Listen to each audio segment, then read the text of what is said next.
this conference. So my name is Sunil Sinha. I am a professor and director at Virginia Tech.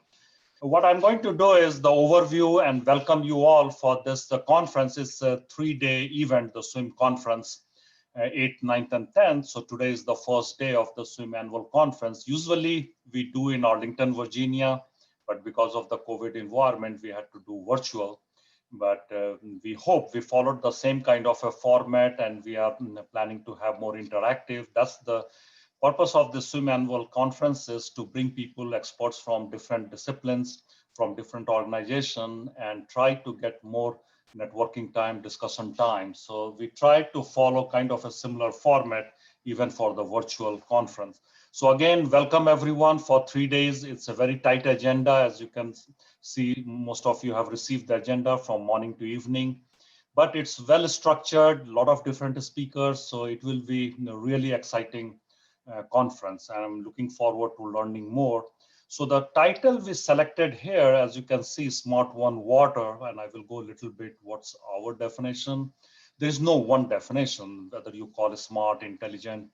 The key here is that we try to organize this conference based on the initiative, National Science Foundation. We got planning grant last year to develop a concept or develop a proposal related to Smart One Water.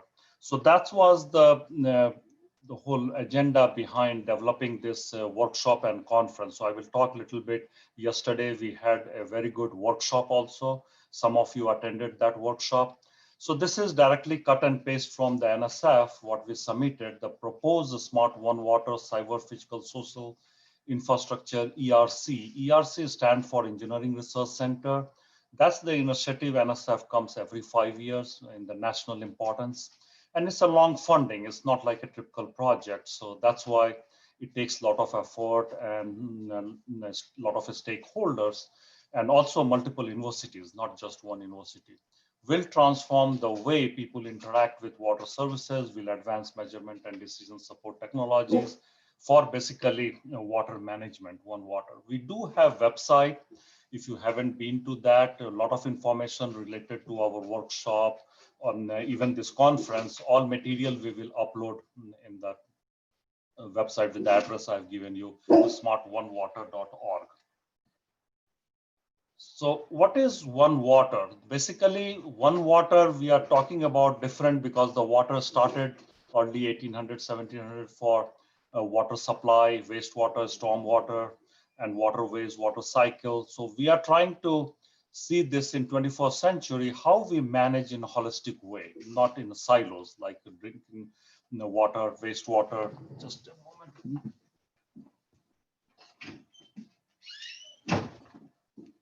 Sorry about that. I had to take care of my dog. That's the nature of virtual. So One Water, when we are talking this whole One Water is looking at, that's the definition, what we are looking at, how we can transform this siloed, heterogeneous, rigid infrastructure into more integrated, homogeneous, and flexible infrastructure. So that's kind of our thought process when we talked about One Water. What makes it smart? When we looked at this water, it's kind of a three-dimensional, if you see from this picture. There is a socioeconomic water system. There is a built, which includes drinking water, wastewater, agriculture, industrial, stormwater.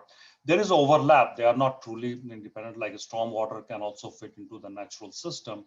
But how we can manage these three-dimensional as more integrated, and especially with all these extreme events, pandemics, and all those, so baseline has changed. So that's the whole motivation when we submitted to NSF. So Smart One Water, or intelligent, whatever term you use, is coming more from data analytics. So how we can transform this water into a digital transformation and apply AI and other techniques. Now, yesterday we got a lot of feedback on this diagram, so we are going to change.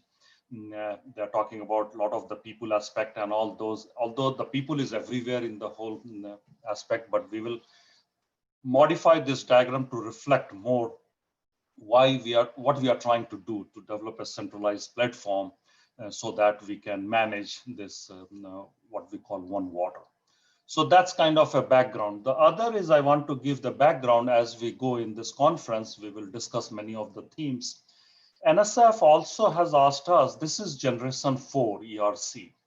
And all these workshop and conference we design based on the NSF ERC initiative. So there are 5 pillars are here. If you can see here, 4 pillar and one what we are calling a dome, but they are kind of, we have to touch all these. So first is convergent research. It's not first or second. The theme is convergent research, innovation ecosystem, workforce development, and stakeholder engagement. If you look at the agenda in the conference, we are going to talk all these topics, and also diversity and culture of inclusion, which includes everything what we do, the stakeholder engagement and all those. So that's kind of the theme we have organized in all the conference. So we did this individual workshop also, if you can see here. One was face-to-face. Some of you attended in Arlington last year, but then we had to go virtual because of this COVID.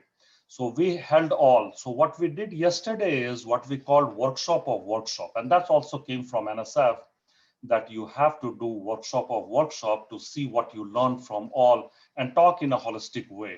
So I feel we did really good yesterday. It was a whole day workshop of workshop, a lot of good feedback we got. And there were a lot of people attended that workshop of workshop yesterday.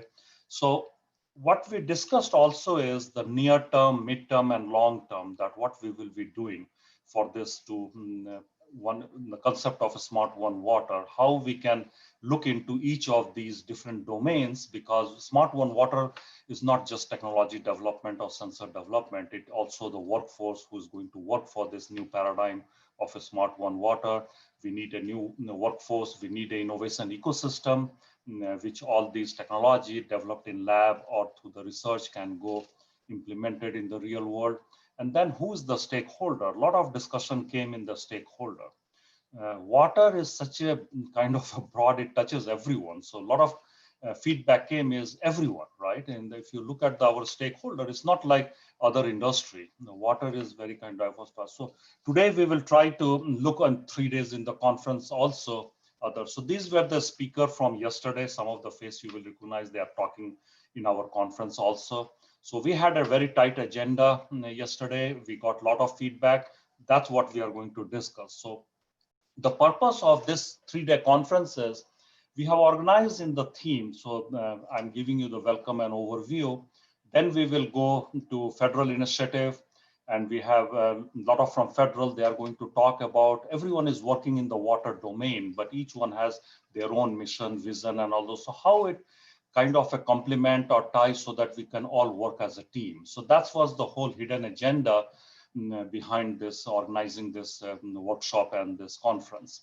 Then organizational, each organization, Water Research Foundation, WEF, and all those, they're all doing in their own area.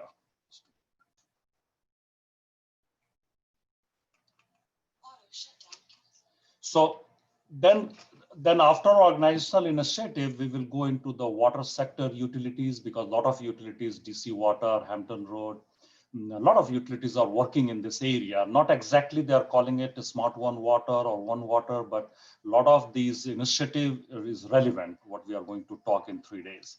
And then of course, we want to hear from water sector industry, technology provider, service provider, because they work very closely with not just utilities, but also with universities in the swim center. Then we will get every day, if you see, there is a panel discussion. So we have organized based on what I showed you earlier, the workshop. So this panel, we will bring back again what we learned from yesterday. We also learned by individual workshop, but then we will bring back and we will talk about what we learned and get your feedback. And then of course, in the end, we have every year we give, when we meet face to face, we have a reception and then the award ceremony. But we will do virtual this year. And then we have also planned happy hour for networking. It's a long day. So maybe it's good to have discussed not just technical stuff, but also in general during the happy hour. So as you can see here, I will not go, most of you have the agenda. So we will start with day one, exciting lineup with federal agencies, organization, with the panel. Second day, again, the same, we are having a utility initiative, then the panel discussion. Third day coming from the industries, utilities, and then again, we have panel discussions. So it's kind of a very tight agenda going. Before I leave, little housekeeping that you should be muted and only you unmute, or chat is the best way to communicate. And I will give you both myself and Kathy's cell phone number, and the sponsors is also important because of this we can make it happen. Xylem, Mueller, Goa, GHD, Jacobs, and the Swim Center, they are our sponsor for this year. We still needed some money to support our logistics and all those, so we are really grateful to the sponsor to help us to run the whole conference. So these two phone number is very important. Note it down so that if you have any kind of logistic issues or you are not log in, then just text us.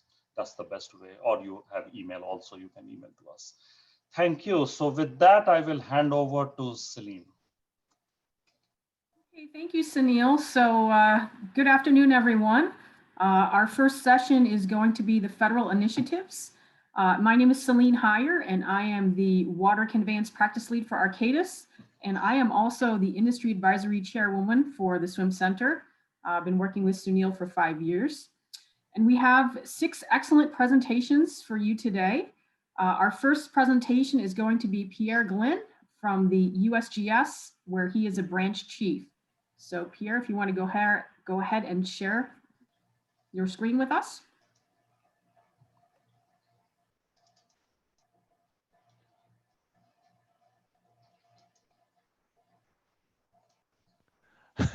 Can everybody see my screen and hear me now? Looks Yes. good. All right, thank you, Celine, and thank you, Sunil. So, you know, I was looking over your slides, Sunil, again, and that actually helped me refine, you know, my message for my presentation today. If there's anything I want you to, I've got a lot of material, but if there's anything I really want people to get out of my presentation is that in moving towards Smart One Water, we need to understand, engage, motivate people. We need to obtain a systems perspective of both our natural and our human infrastructure systems, our socioeconomic systems. And we need to do anticipatory planning. We need to do adaptive management because, you know, these systems are dynamic. They don't necessarily behave the way we think they do. And we really need to have better records of engagement decision-making and better accounting for water and for economic systems, for other natural resources. And so with that, I'll start. So I'm going to touch on a number of these things. The two photos that I've got on my top slide here relate to some environmental issues, but this talk is really not just about environmental issues. It's about any type of systemic issue, okay, including, you know, having jobs for communities and so forth. The fact is that people often don't know where their resources come from, and we don't necessarily really understand what economists call externalities. There's a lot of stuff that's just kind of hidden from a lot of people, and we also don't you know, necessarily work very well together to figure things out. So I've got three portions to my talk. So first, you know, some human aspects of complex systems. Then I want to touch base on records of engagement decision-making. That's something I will also talk some more on Thursday at 2 o'clock. And I also want to talk about water accounting and some of the USGS water mission area initiatives that we currently have. So we're really in a new, doing a new type of science. You know, it's not just the science of repeatable experiments and you know, and very narrow disciplinary perspectives. You know, for these complex systems, for things like Smart One Water, there's a whole range of lines of knowledge that need to be brought in together. And for the knowledge to actually be used, we need to engage stakeholders, we need to engage the public at various levels. We need to co-develop knowledge. It's not sufficient to have just a bunch of experts. Big data is great, but it's also not sufficient. We need to have, some kind of framework for thinking about these things, a framework for knowledge. So I know that there's a lot of engineers here, so maybe the word philosophy is not, is not a label that is going to resonate, but essentially what we need is a proper philosophical framework for knowledge. Okay. Our communities often are thinking of the day-to-day, right? The day-to-day market forces, kind of competition reaction. But what we need for Smart One Water is something that is not just market driven, not just meets the needs of today and of specific constituencies and specific individuals, but really also needs to meet the needs of the future and of broader communities. And we need to do anticipatory planning.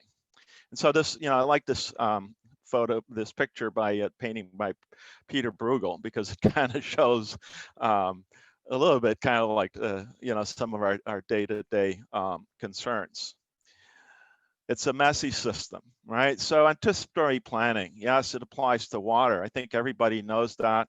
There's a great paper by Bradford et al. You can find it in the references. The fact is that we are designing infrastructure in anticipation of various types of things: land use change, climate change, sea level rise, all kinds of things. And that forces a time window on us that goes beyond kind of the day-to-day, that we're really well suited as humans to address, right? We're suited for the day-to-day, but not necessarily for thinking across decades. The behavioral economists, have made a lot of progress in understanding, how human behavior actually affects economic decisions, choices, human choices, right? Human decisions and human choices.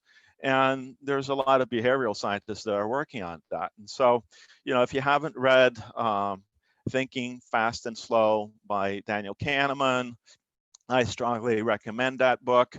I've got a couple of papers also where I basically apply, look at biases, beliefs, heuristics, and values, and how they affect not just economics and financial decision making, but also affect, how we look at biophysical systems, right, and other types of systems. How do we do integrated modeling? You could say, well, we have a natural tendency, and I'm including myself and I'm including my USGS colleagues, to think that as scientists, we're always rational and we're always, aware of everything, we're always objective and so forth. Actually, that kind of feeling of scientists and engineers always being objective actually goes against what we really need to do. Is we need to figure out, what are some of our biases, beliefs, heuristics, norms, our scientific norms, our engineering norms, our cultural norms, values, and how they actually, come into our decision making. And I've got a number of examples here, but I don't necessarily have the time to go over this. You can read over my papers, or we can talk about it in the Q&A.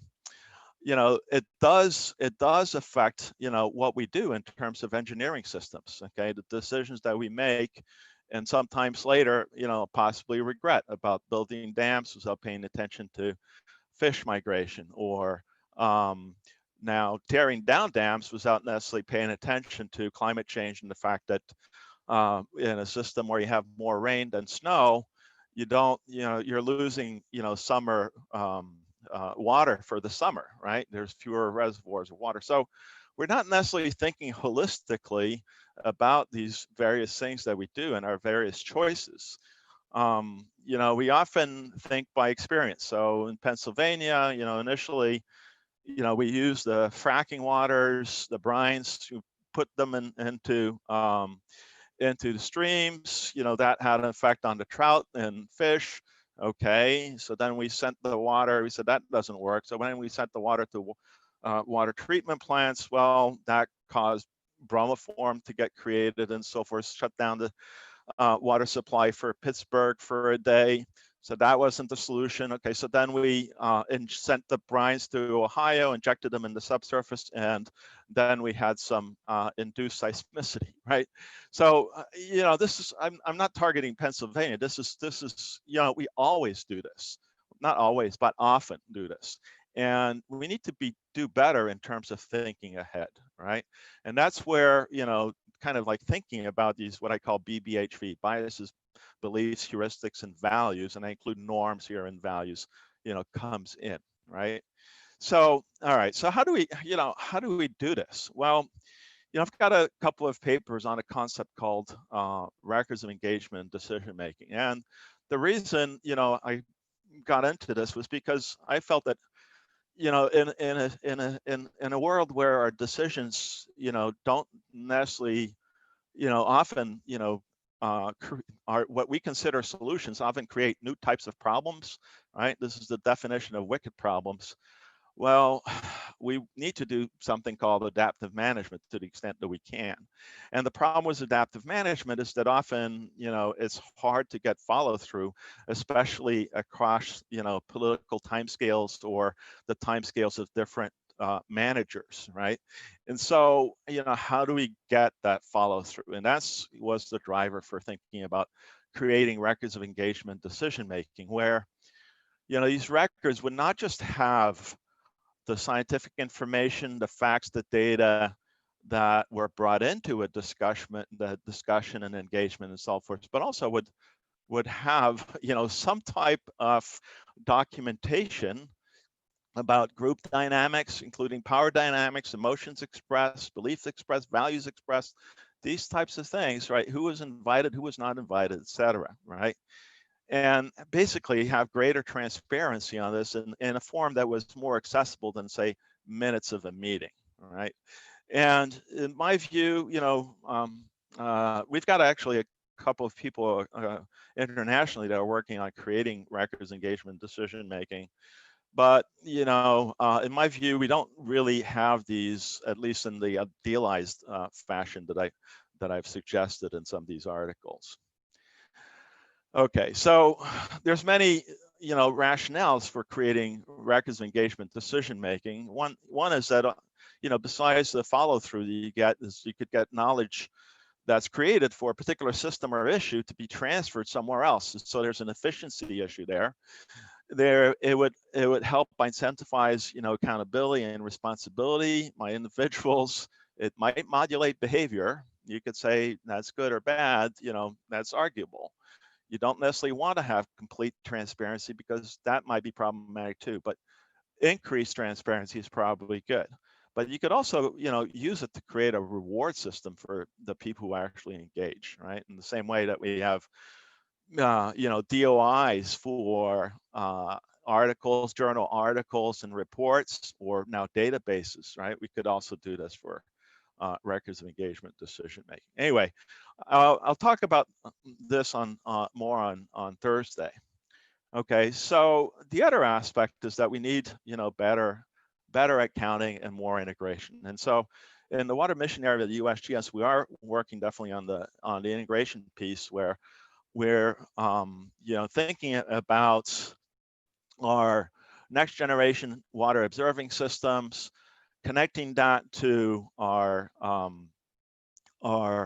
integrated water prediction effort, and to our assessments of water, and kind of tying the whole thing, right? And we're doing it at a national scale, and we're still, you know, very focused on kind of our traditional expertise, which is on water availability, also water hazards, and where we look at water quantity, water quality, water use, you know, is something that we're putting more efforts in. And that's where one of the reasons I'm particularly excited by, you know, to be part of the Smart One Water effort. So we're doing that at a national scale, but also trying to apply it, you know, regionally and at smaller scales. Now, I said we need better accounting, right? And so, I've got an effort that was part of, was USGS colleagues from the Science and Decision Center. We had an effort on natural capital accounts, and natural capital accounts, the system of national accounts is what economists use to, track, the flow of goods and money, right, in our economic system. And natural capital accounts bring in natural capital like water resources, right, or biota, ecosystem services, that type of thing. And so we have a paper, there's a review paper by Boyd et al. On natural capital accounts. It's kind of a policy piece, it's in the references. And Ken Backstadt and some of my colleagues also had an article recently on creating water accounts. And why should we do this? Essentially is to tie, water, right, and other types of natural capital to economic accounts. So, to improve decision making. Okay. The concept itself is pretty simple. Okay. It's like you have flow accounts where you understand kind of you quantify the flows of water between different categories and uses. You understand, we have asset accounts where you understand the stocks of water in different types of reservoirs. You can also have, quality accounts like water quality, for example, and you can understand it's sort of like create a spreadsheet and understand what this is. And this has been used in Australia and by a number of European governments. There's an international system looking at this, and I think we need to do better on this in the US. Okay, these are some of the results, from this Backstadt et al. Paper looking at, this was an initial effort looking at the whole country and identifying primarily some of the data gaps that we had. But we talk about things like water productivity, okay? In other words, we tied, the water use to the NAICS codes, the different types of economic activity that are, tied to water. And so, so we look at that. It's an interesting paper, okay? How could it be used? It could be used to inform water permitting, pricing, business evaluations, all kinds of things. Administration of interbasin, compacts, right? All kinds of things. Okay. So at the regional scale, we have this integrated water availability assessment program that also is looking at, developing some more intensive studies, eventually in 10 reference basins. So we started in the Delaware River Basin last year. This year, we started in the Upper Colorado River Basin, and we've decided to go for the Illinois River Basin next year. It's not on the map here. And where we're going to look at kind of the tie-ins between socioeconomics and water, including, hopefully water infrastructure. And so, this is a slide that kind of shows some of the things that, we're trying to do in the water mission area. And again, it's like bringing in kind of socioeconomic information to better understand, to kind of meld it with the traditional water quality, water availability, water use information that we're known for. And so we hope that the Smart One Water effort can help us in that direction. So in summary, complex systems require systems thinking, right? And we need anticipatory planning, we need adaptive management, we need to think about how to engage stakeholders, different constituencies, and the public. Otherwise, whatever we do will just sit on the shelf. And we don't want that. I would argue that we need to think, more honestly about what I call our BBHV, our emotions and so forth, and our values, our norms. And we need to have better accounting, better follow through, better records of what we do, better explanation. We need to increase the credibility, legitimacy, saliency of what we do. And so, I hope we're at the USGS, we're exploring some of these things, including water accounts and natural capital accounts. And I hope that we can join forces with Smart One Water in this area. Thank you. Thank you so much, Peter. Very enlightening and interesting for us that are very technical in nature. Great presentation. If you have any questions, remember, please hold them, and then we'll get them at the end of all the presentations. So our next presenter is Joe Manus. He's a director at the U.S. Army Corps of Engineers. Okay, well, good morning. Thank you for the opportunity to speak today. And what I'm going to talk about is going to build on Pierre's presentation. I don't think I'm sharing my screen, am I? Hold on. Not yet. There we go. Okay, so I'm going to be building on what Pierre was talking about, and I take a little bit different approach. You mentioned a little bit unusual for people from a technical background, and that's where I see the challenge in the projects that we work on. If I were to look at the water tools we have available of all types, I would generally say that we have B's and C's in terms of grades. I mean, we actually have pretty good tools. There's room for improvement, but they work. Our challenge is being able to use the tools we have. And that gets into the question of, can you answer a social issue with a better technical answer? And what we have found is, so far, we have limited success with that. Yes, we can improve and inform to help people make decisions, but that's not the same as replacing a political or social decision with a technical solution. So what I'm going to be talking about is related to that idea that the decision making is as much a social economic issue as it is a technical one. So water's contentious. I mean, this is an old photo or image. A lot of y'all have seen it, where everybody's just looking at everyone else suspiciously, but we're all sharing from the same source. And that was true 2,000 years ago in ancient Rome. It's true today. If we look at public involvement, which is this idea of making decisions with or coming to consensus, as it says on the bottom of the slide, the search for mutually acceptable solutions. That's a tough goal because we have to get people willing to search for a mutually acceptable solution. So looking more from the left to the right, you can inform and consult, and that we do a lot of that, but we sometimes just tell people. What we really are trying to do is move over to the right, where we involve and collaborate people, thereby empowering everybody to be part of the decision-making process. And that seems to be of a concept, the one that moves the furthest in terms of getting people to come to yes, to find a mutually acceptable solution. So why collaborate?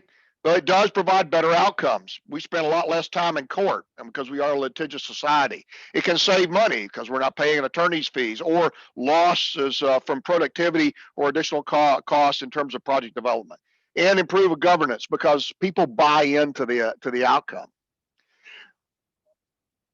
The literature and the environmental collaboration and conflict resolution, there's a center, the UAL Center out in University of Arizona, put together these statistics, which then EPA reported. It talks about the difference between litigation versus using environmental collaboration in terms of success. And you can see weeks to decision, it cuts it about in half, number of staff are less, and then a whole lot less or a whole lot fewer attorneys. So all of these are intended to speed up the process and come up with a better result. There are laws that require us to publicly engage. There's a number of them listed on the screen, but sometimes these actually work backwards.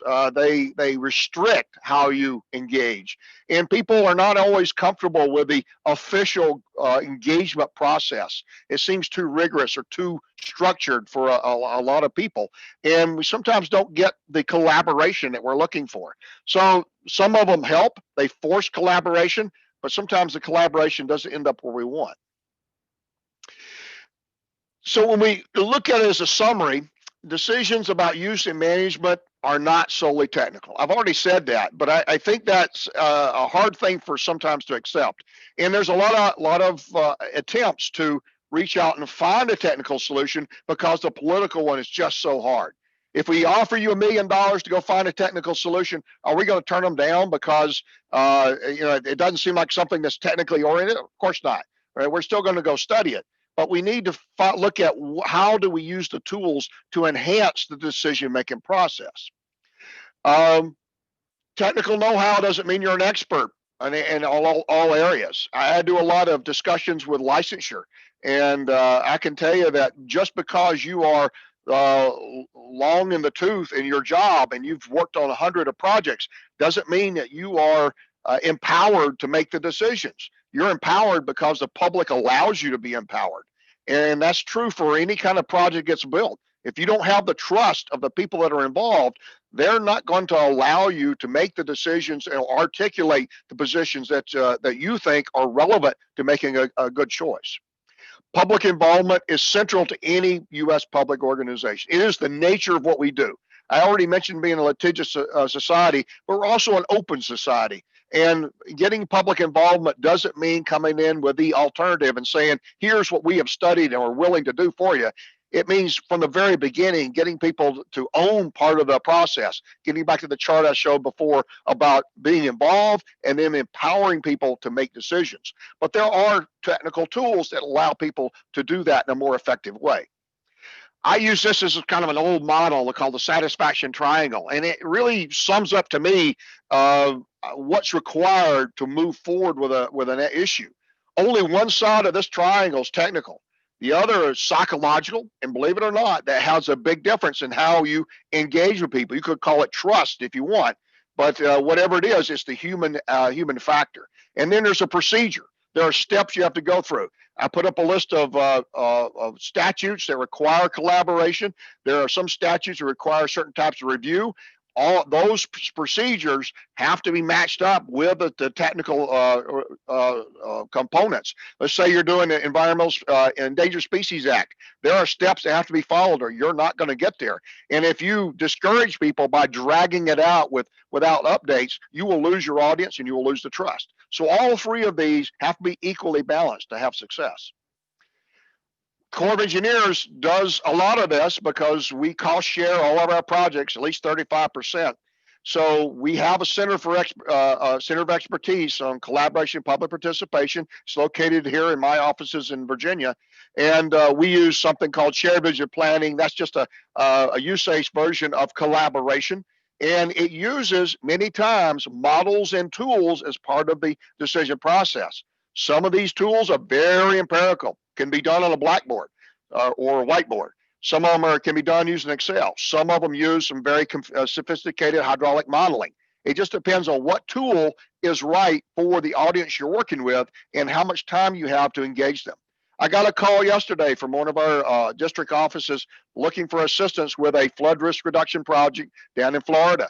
It had already been proposed. It got the message got out, and the message that went out about the kind of project was going to be misrepresented in their terms, or in the district's view, what was trying to be built. But the damage was done. There's a lot of negative publicity about it now, so they're trying to little damage control and engage people again, or for the first time in some cases, on what should be an appropriate way to move forward. We have guidance. You can see this document's an IWR document, but there's some USACE documents as well on partnering with the Corps of Engineers. But collaboration varies in how you approach it. And one of the things we've been working in are these things called applied learning environments. The people that proposed it to me originally kept saying, we're going to work on serious games. And I told them, seriously, if you call it games, nobody's going to take you serious. So I told them you have to change the name, and they came up with AILS. They liked that, young folks. So applied learning environments, and this is really about using various types of tools to engage people and help them feel like they understand and learn, but at the same time they're part of the process. And it says here they've been popular for 100 years, in some of the military aspects, and much longer than that. Some examples on the left, you see a tool by Deltares about looking at levee patroller, where people go along and they go through a computer model and look at the various failure mechanisms for levees that they might own or they might see. On the right, something called a tabletop exercise. You put a lot of people in the room. You give them a scenario. This one happens to be a hurricane striking various areas along the Gulf Coast. And how do people respond? What do they bring to the table? What is their responsibility, and what are their concerns? And I don't know what that's all about. So we can move into planning. There's a game called Rules of Water. Uses like a cards. Make sure I'm still connected. Cards where people take turns and they make choices and see how the choices change the views. There's one there on sustainable data. The one on the right, lower right, I'm going to mention that multi-hazard tournament. We do these. We bring people together. They side up with teams, not necessarily the team that they came in to represent. You put them on the opposing team. Then you have referees. They got on the cute little zebra striped shirts, and they go through the planning process or the operational process, and they take turns of how action and reaction occurs, and it allows people to see or to experience the perspective from the other group's viewpoint. It might not be somebody they don't like. It just means that they have not had a chance to experience all the various alternatives that are possible. The other thing that the Corps of Engineers does in a very good activity is this thing called Silver Jackets. It's called silver because if you go to a disaster site, the FEMA folks got on their blue jackets, the Corps of Engineers got on their red jackets, and they said, well, we need one that incorporates everybody. They didn't call it white, which would be the blend of all colors, but they called it silver. And these teams are the funding is augmented through an appropriation from Congress, administered through the Corps of Engineers, and they build teams in each of the states. We now have them, I think, in 49 states and 3 territories. And these teams, they're all different because they're different. They're made up of people, and the people look at it in different ways. But by bringing people together on a regular basis, they are building this collaboration long before a disaster, as part of the preparation for the disaster. And then when the disaster occurs, they know each other and they trust each other, or they don't, but they know who everybody is, and it helps facilitate disaster response and recovery. Here are 3 examples of some Silver Jackets activities. This one was in the San Antonio River, looking at flood risk reduction for sub-watersheds. Talks about how the funding was shared among the various partners, and talk about some of the successes that came from it. But the idea is that they actually used an MHT, which is a multi-hazard tournament, the thing with the folks in the zebra shirts, and they went through an exercise where they brought in all the participants and said, this is what's going to happen. How do we respond? This one's in Missouri, in the lower Merrimack, produced a floodplain management plan that was implemented by 8 cities and 3 counties. A diverse group of people with different interests, but by bringing them together through this, this is a multi-hazard tournament, but this is Silver Jackets. But by using the Silver Jackets team, using funding from the federal government, as well as you can see USGS even contributed there. Thank you, Pierre. And FEMA and everyone else, they all had buy-in, and they were trying to come up with a solution that was a win-win. Then we have the District of Columbia, Watts Branch flood risk study. So similar to the others, it's a large study area with over 700 buildings.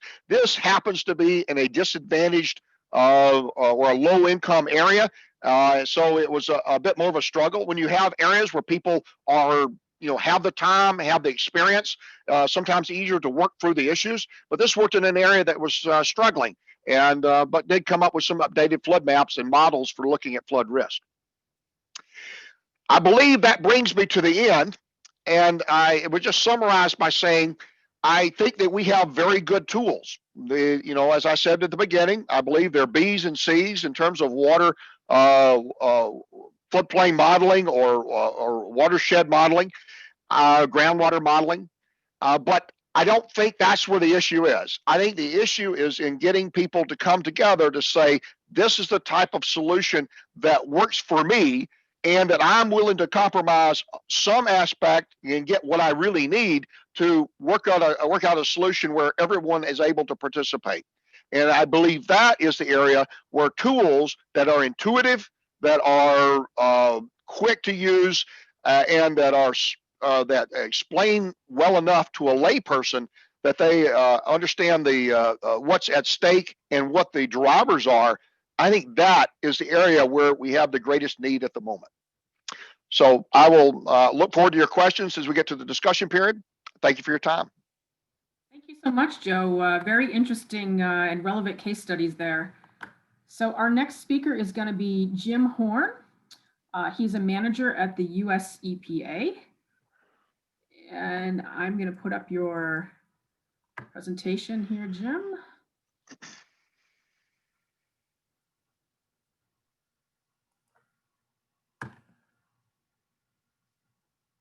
Okay, whenever you're ready.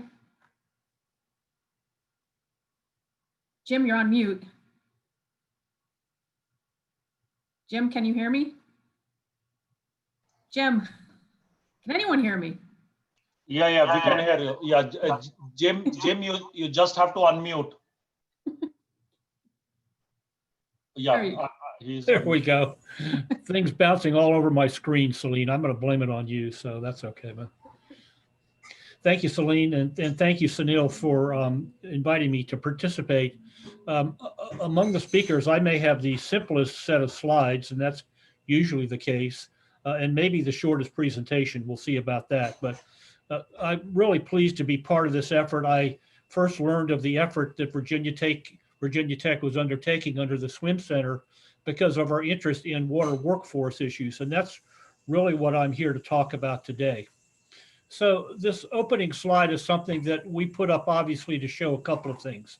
Number one, to show the value certainly of diversity in the water workforce, and I'm going to talk about that in a few minutes, but also the notion of keeping us safe every day, regardless, pandemic or no pandemic, flood or no flood, whatever.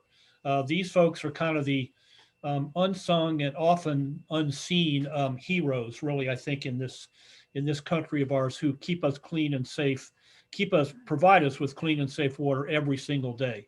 And so that's a way to really let you know how important it is to EPA.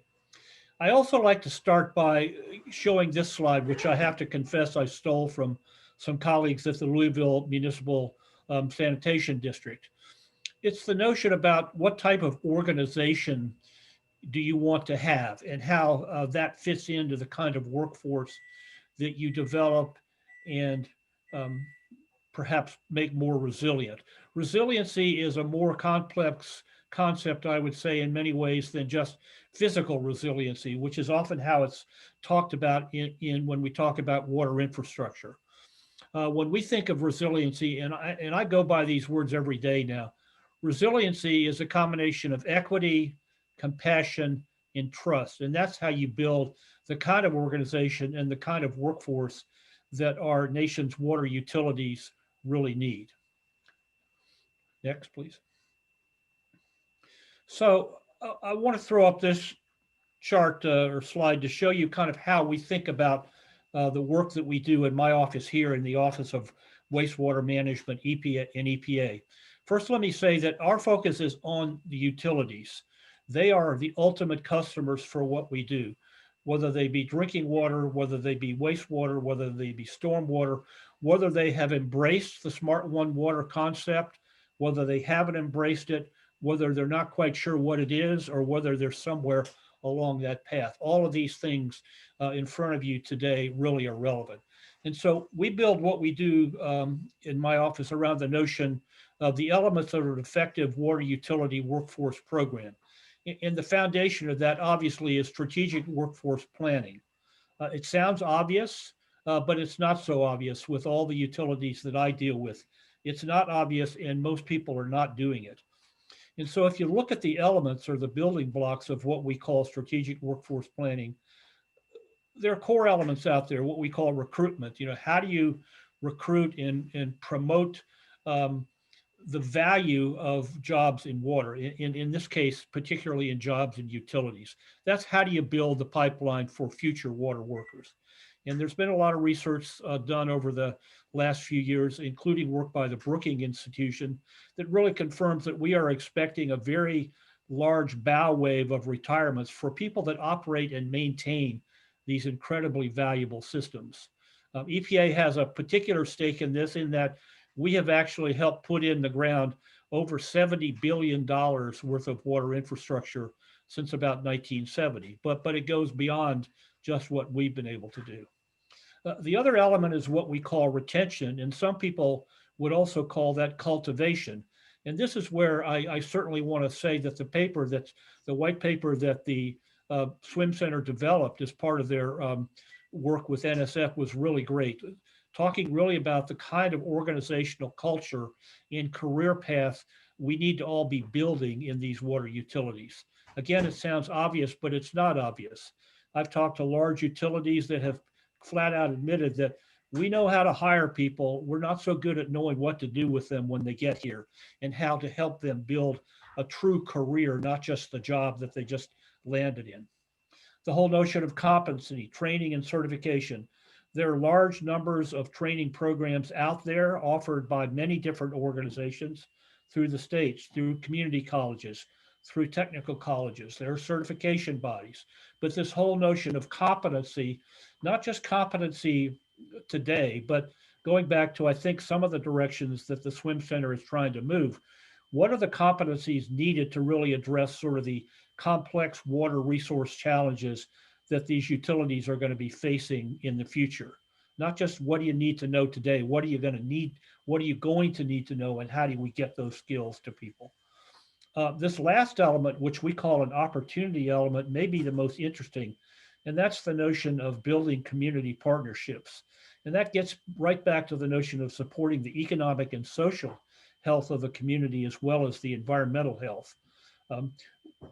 Some of the most interesting examples that I've found out there in my work over the last couple of years are the ways that certain utilities are building partnerships, let's say, for example, with school systems, like in San Francisco, to really help those school systems and work with those school systems to develop quite sophisticated curriculum over a number of years that students can use basically to understand not only the basic value of water, but over time, what is the value of a career in water?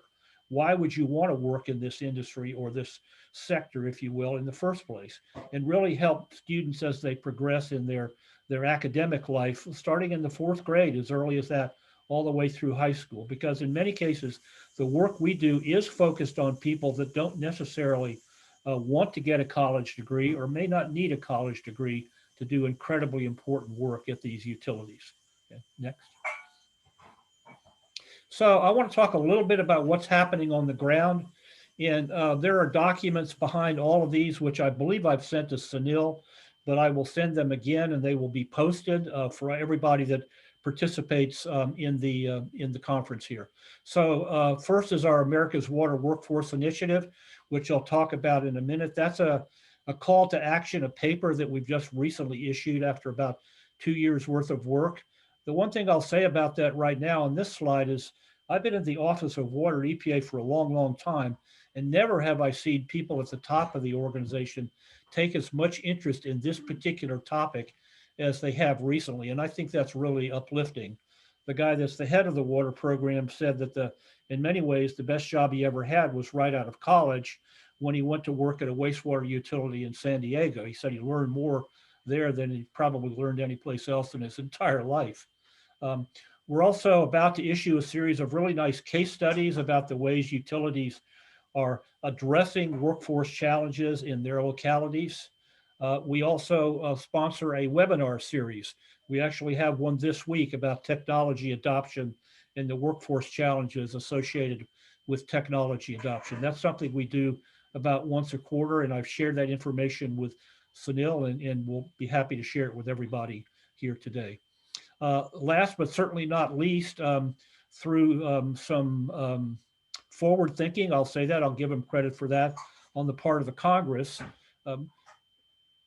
Direct grant funding from EPA was authorized about 2 years ago under what we call the American Water Infrastructure Act, or AWIA. So $1 million was subsequently appropriated for a new grant program. We are just about to issue a request for applications for that to really promote education and sort of building this pipeline of new workers in the water workforce. The grant program will be directed at a wide range of nonprofit organizations, universities, associations, individual utilities, educational institutions, so on and so forth. So I'll say a little bit more about these as we go ahead. Go ahead, Celine. So this is it. This is the call to action. This is something that we spent about 2 years on. It's a major new initiative for EPA, but I want to say here right now, this is not just a laundry list of activities that EPA is going to be undertaken. We took the lead and pulled this together, but as you read the document, it basically is a call to action. It documents a whole range of activities that we will be undertaking, our other federal partners will be undertaking, people with a lot of footprint, if you will, in the workforce space, like the Department of Labor, Department of Education, Veterans Administration, USDA, et cetera, et cetera. But it really is intended as a call to action for all stakeholders in the water sector to come together. I think everybody realizes this is an important issue, but there are so many disparate efforts out there that this was intended to sort of bring people together and really say this needs to be a collaborative effort going forward. Okay. This is a quote that I sometimes use that I think symbolizes kind of where our thinking is at EPA. And I'm really proud of this. We developed this and obviously had many people above my pay grade look at these words, but I don't need to read the whole statement to you, but I think it really gives you a sense of where we're coming from. And if you look at the words highlighted there, reflects a commitment, first time commitment by EPA in my long history here for anything like this, ensuring that the workforce is strong, diverse, and resilient and attracts talented individuals from many different backgrounds.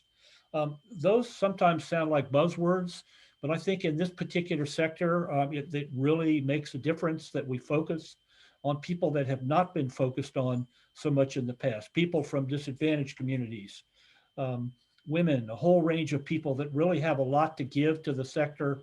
And I think would be very interested in working here if we can just get them the right messages. And then finally, it convenes the resources across government and industry by trying to bring these discrete efforts together under one umbrella. Okay. So let me talk a little bit more about our case studies that I mentioned a few minutes ago. We are writing about 8 utilities around the country, wastewater and drinking water, small, medium, and large. You'll see the list of them down below here. But the purpose really was, without going into what I would call a Harvard Business School case study, to really highlight a range of innovative approaches that these utilities are taking to address their own particular workforce challenges. For example, we have a case study in there about the Philadelphia Power Corps and the Philadelphia Water Department. The case study really focuses on an example of a young man from a disadvantaged community who enrolled in what's called Power Corps Philadelphia, which is kind of a basic job skills training program offered to people, again, in disadvantaged communities in the city of Philadelphia, and then helps to place them in different jobs around the city. Well, this young man, I think to everybody's advantage, including his own, got a job with the Philadelphia Water Department, basically starting on green infrastructure, very basic stuff, and now is moving up the ranks as an operator. A very uplifting example, it seems to me, about the people that really are eager to work in this particular sector, are willing to do the hard work that it takes basically to operate and maintain water infrastructure, and are reaping the benefits, quite frankly, of a secure, well-paying job with benefits, all of the things that many people around the country are so in need of. And so these case studies talk about a lot of different aspects of workforce programs. Some talk about recruiting people from the outside.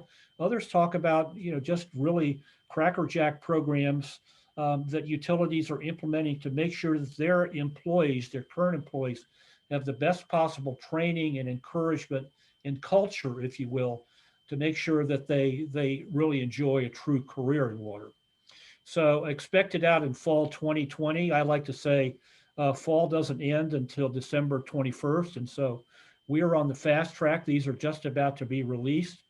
I look forward to sharing them, but I think these also are the kinds of things that can help the Swim Center's workforce efforts as you go forward. I'm speaking to Sunil now, and I'll say a little bit more about that in a few minutes.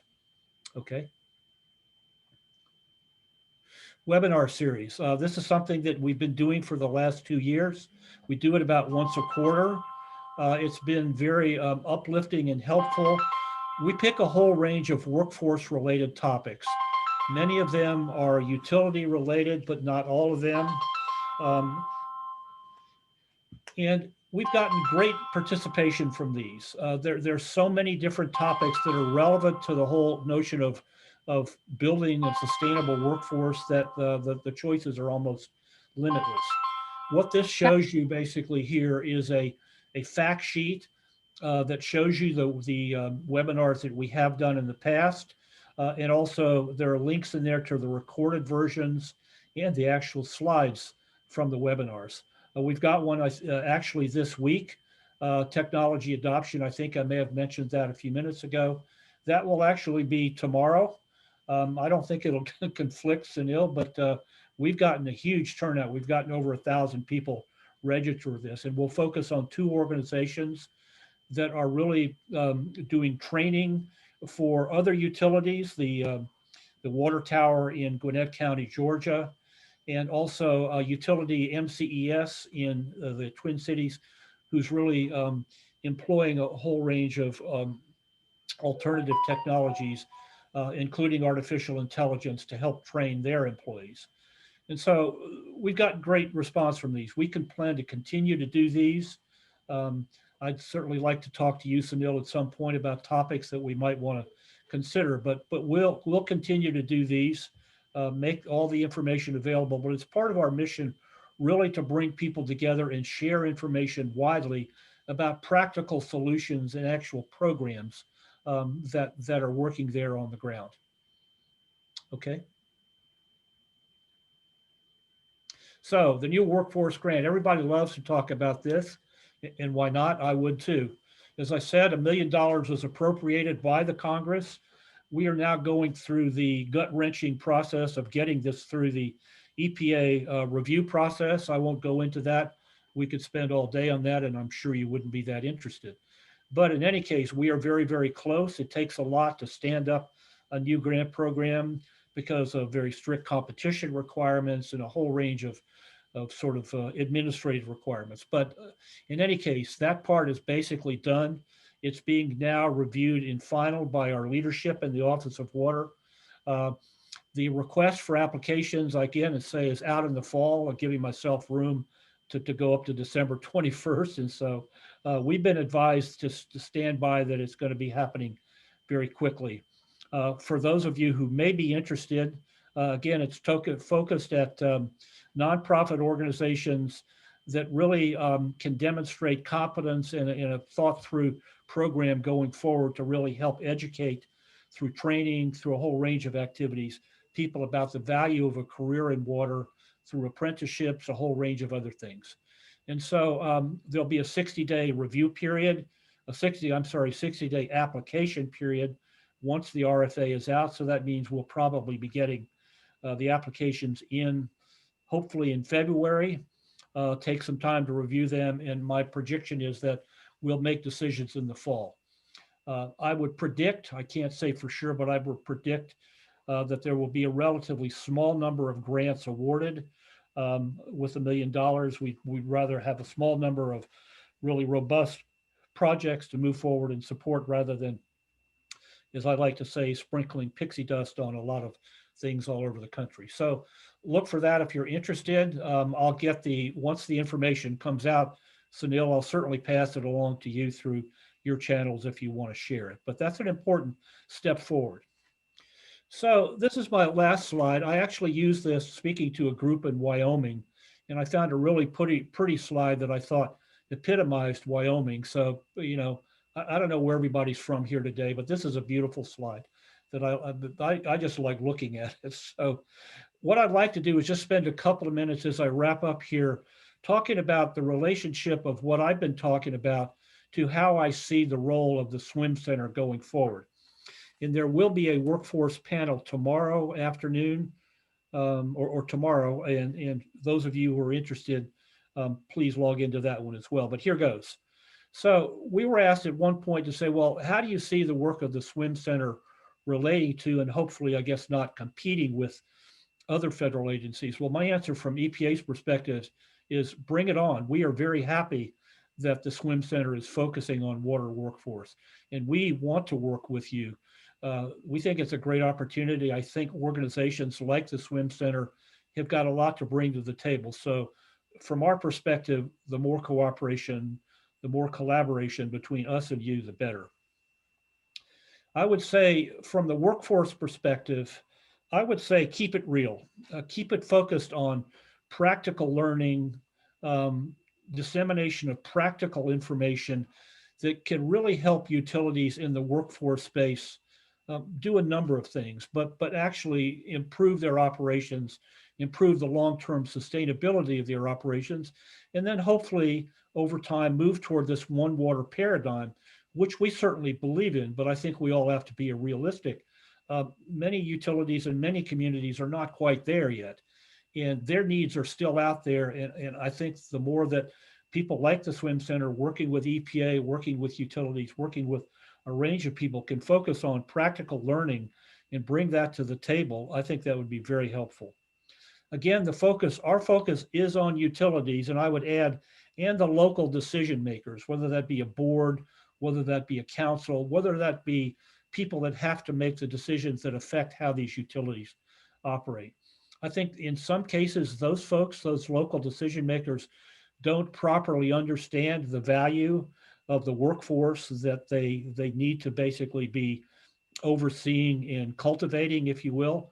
And that's an important group to educate as well about the value of water, but the value of people that have got to manage the water at the local level.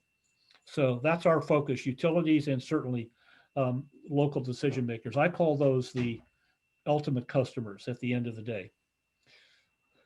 In terms of research, we don't need true research, we need applied research. And I think one area that's been talked about and will probably be talked about tomorrow is we need more help in finding out what works, what types of programs, what types of incentives, what types of messages actually are effective out there in developing, cultivating, and sustaining the water workforce of the future. Lots of things taking place. You'll see those in our case studies. You'll see a number of those highlighted in the white paper from the Swim Center on Workforce for the NSF process. But this whole notion of proof of concept really comes into play here. Let's do some more work and find out what's working on the ground, why it's working, why it's not working, and not just working, in the short term, but how it can be sustained. So that type of applied research, I think, is critical. The other thing that I would say in it, I want to just comment on an observation that one of my previous speakers made, which I thought was really spot on. I'm paraphrasing here, but technical solutions aren't always the answer. Despite the increase in probably the value of things like using artificial intelligence and other concepts, which I sort of partially understand and am beginning to appreciate more and more, water infrastructure is going to be driven by people. It's got to be driven by people. It's not going to go robotic. We need to make sure that those people have everything they need and that we do everything that we can do to bring the right people into the water workforce, to give them not just the technical tools, but also the encouragement and the cultivation, to use a term that one of my utility colleagues from California often uses, to really make sure that this is truly a career that people value and want to go for, not just something that they find out, sort of after the fact or by accident. And to really have it be a sector, if you will, that is known for its commitment to what we all call diversity and inclusion. I think the opportunity is there. The kinds of services that these utilities provide are tailor-made for that. And I think we all need to focus on that societal goal that I think we need to be working toward. And again, I think the Swim Center can be an important part of that discussion, an important part of that learning process. So with that, I'll wrap up and just say thanks again for the opportunity. I hope I've given you some sort of practical thoughts to consider. And again, just a shout out to Sunil and all the work and his certainly patience with me as I threw him comments on the workforce white paper. I think it came out very well. Thanks. Thank you so much, Jim. Our next presentation is going to be Steve Kaufman. He's a division chief at the U.S. Department of Homeland Security. So Steve, if you want to go ahead and share your presentation with us.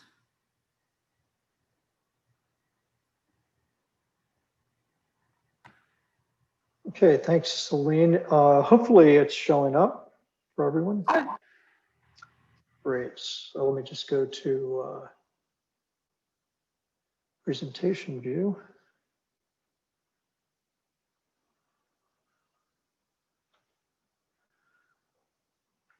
Okay, great. Well, thank you very much for the opportunity to speak today. I think when I spoke to this group a year ago, I was representing a somewhat unknown and very new agency, the Cybersecurity and Infrastructure Security Agency.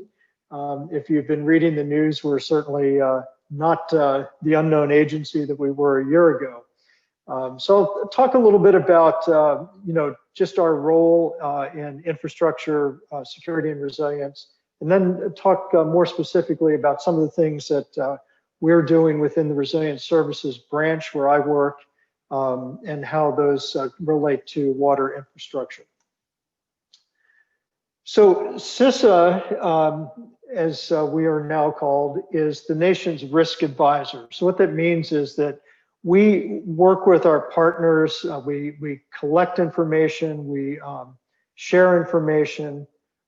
We don't necessarily secure the infrastructure, but we work in a role where we are helping to advise our partners about threats or risks to infrastructure, and work with them to identify ways to increase the security and resilience of infrastructure. I work in the Infrastructure Security Division, which has had a longstanding role in working with partners to reduce risks posed to critical infrastructure, and that includes physical systems such as water, wastewater, power and energy, communications, and transportation. But it also includes things that are more, I guess I'd call them systems, things like critical manufacturing, the defense industrial base, healthcare, government facilities, and so on. And so we work to actually secure those facilities and systems from all hazards, whether those are man-made or natural causes. And we also are leaders in the nation's preparedness to resist either attacks or incidents from natural causes. Most importantly, though, we do our work through a partnership model. So we work with our stakeholders in the field. We have 10 regional offices, much like some of the other federal agencies. We have protective security advisors who are located in every state. Every state has at least one. And they work with private sector and government sector partners and stakeholders to provide information, provide resources, help with conducting security and resilience assessments. And so they're kind of our eyes and ears on the ground. We also work through a number of stakeholder groups through our Critical Infrastructure Partnership Advisory Committee authorities to, again, provide resources, take advantage of the collective knowledge of those groups. And so we work very closely with stakeholders at all levels. The Resilience Services branch has been around, at least under a different name, for a number of years now. And our role has really been to enable infrastructure risk management by providing security and resilience assessments historically and more recently planning. And we do that through technical assistance. We develop tools, guidance, and we're also developing training. We've actually spent a lot of our time looking at methods and tools that help understand infrastructure systems and, more critically, dependencies and interdependency relationships and the cascading consequences of the failure of infrastructure systems. So we work not to just look at the kind of the first level dependencies and interdependencies, but we really work with the owners and operators and stakeholders to really dig deeper and understand what services and other infrastructure they may be dependent on, where interruptions might be likely to occur, and how that would affect the operation of their systems. We also recognize that infrastructure often operates across jurisdictional boundaries, and certainly there are a number of governance structures that are in place when we're talking about the dependency and interdependency relationships. So we've developed ways of working across those boundaries to inform infrastructure resilience building activities. We deliver training in the use of our tools. We do that both with our protective security advisors and our regional office staff so that they're not only familiar but conversant in applying those tools to work with their stakeholders. And we're now really starting to think about how we train other users who are outside of our agency in the use of the tools and resources that we're developing. And then probably most importantly, we advise and assist our partners, and we do that through a model of collaboration. So in much of what we do, as you've heard in some of the previous presentations, we work with large stakeholder groups we bring information to the table, but we also work with them to draw out their knowledge to help reach solutions. So we're now moving toward what we're calling an integrated services approach to our work. The assessments part of our branch has been around for probably about 10 years or so. And we've developed a number of resources that allow us to work from the individual asset level up to an individual system, and then finally to a network of systems.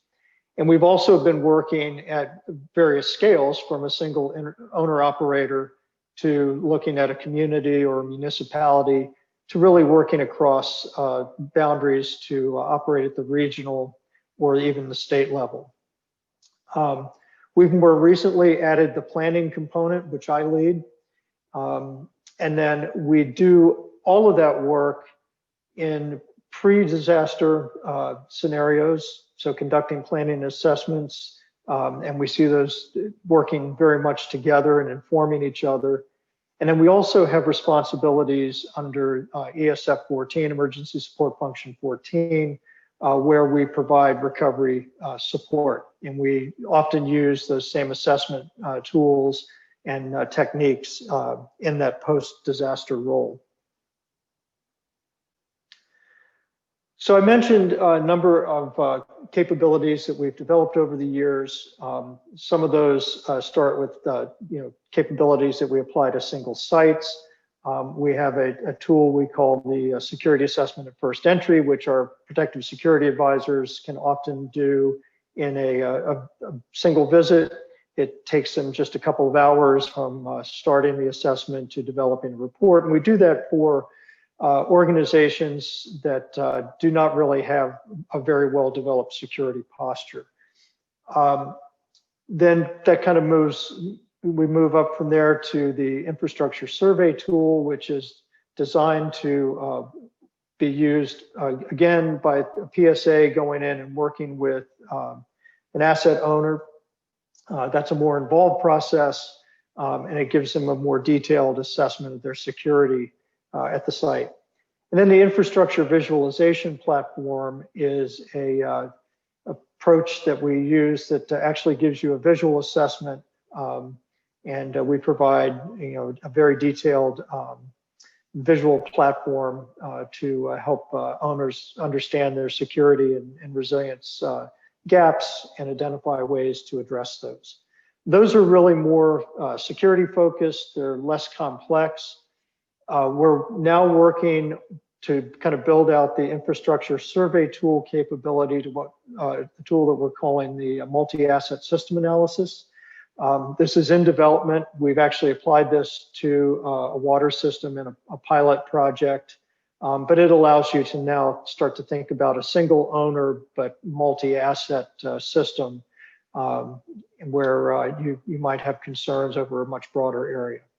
And then finally, the Regional Resilience Assessment Program, which I'll talk a little bit more about in just a moment, is a multi-year, multi-million-dollar program. We have a competition every year where proposals are submitted by our mostly our protective security advisors, sometimes from the regional offices, but we will make a selection on those each year. They're typically 3-year programs, although some of them vary depending on the complexity. And we work with either Idaho National Lab or Argonne National Lab to support the analysis work. And so we have a headquarters team lead, the lab, and then we have our field personnel that help us conduct those. And those often will end in a tabletop exercise or some other, large deliverable that we provide at the end of the study, in addition to a report with a series of recommendations. So the goal of the Regional Resilience Assessment Program is really intended to give a greater understanding and action among private and public sector partners to improve resilience of a region's critical infrastructure. So we work with a large stakeholder group to identify security and resilience knowledge gaps in the topic of interest.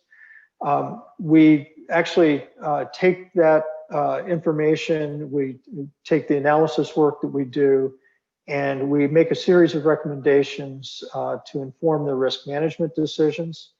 We try to identify opportunities or strategies that could help the infrastructure owners and operators develop resilience building.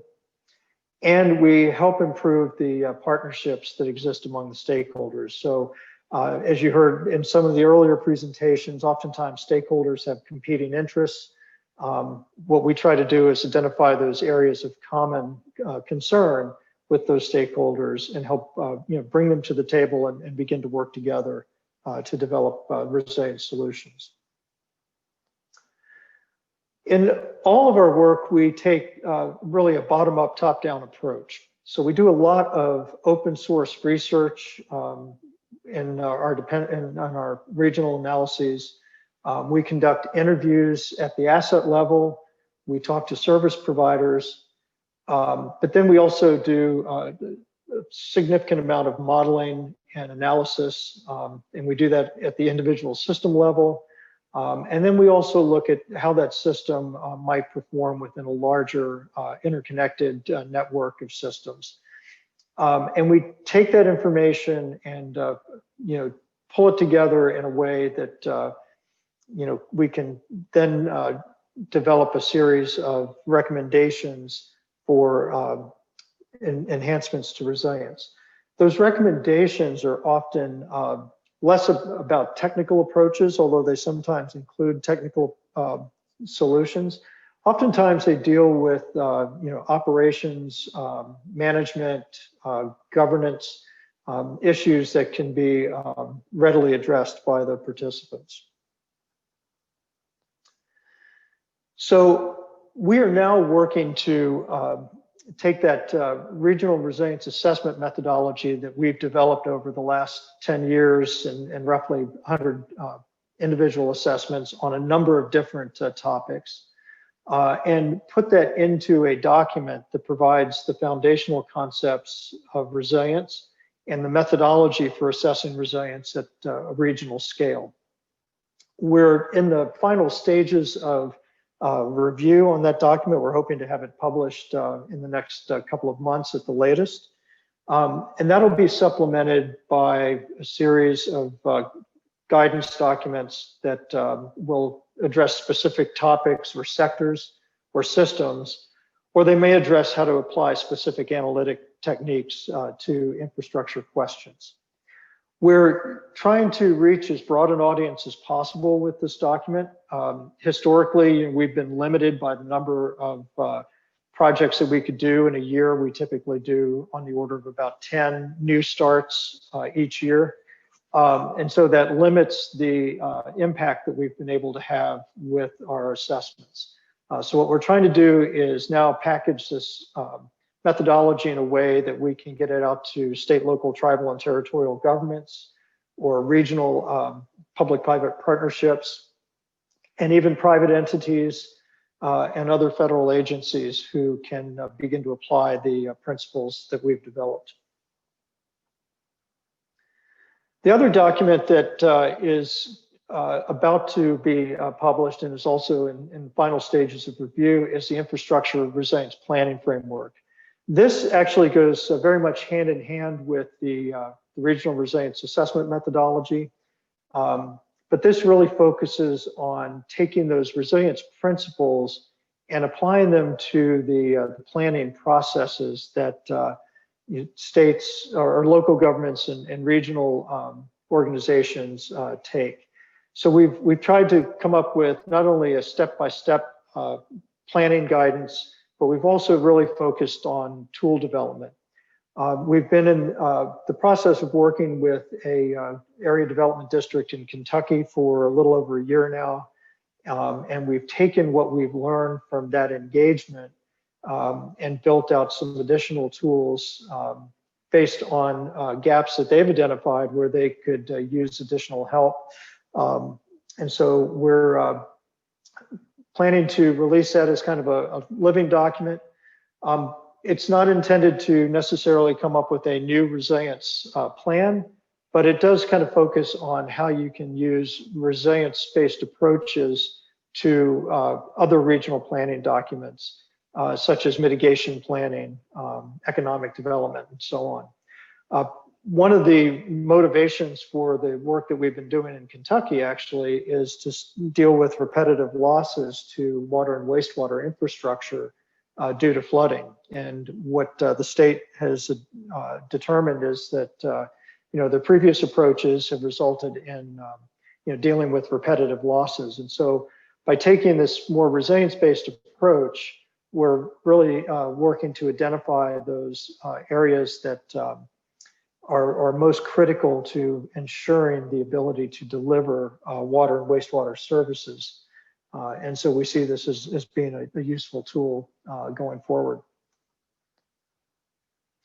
I'm going to just skip over the step-by-step guidance in the document, but it's really intended to help the user build their stakeholder network, begin to scope the problem that they're trying to solve, and then work toward actions that they can then implement through their mandated planning processes. And then over time, track their progress and be able to update the plan as necessary.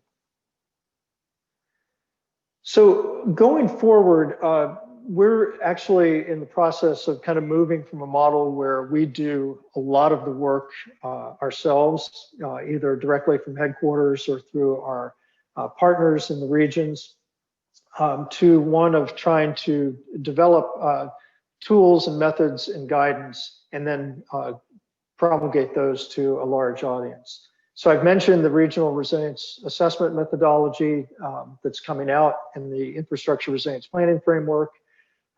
We are working on a port resilience guide that, again, is based on that regional resilience assessment process that we've done a number of port projects over the years. And so we're working toward developing or finalizing the methodology itself. That'll come out probably in the next few months also. And then we'll be following that with a series of case studies that actually show how the processes can be applied to show how we can apply analytic approaches to port resilience assessment. And then finally, we're working on developing a plan for putting out guidebooks and additional resources that can build a library of capabilities to help our stakeholders. And so this is kind of what we see as the model going forward, developing the foundational concepts and the common process and approach. And those are the documents that are coming out shortly.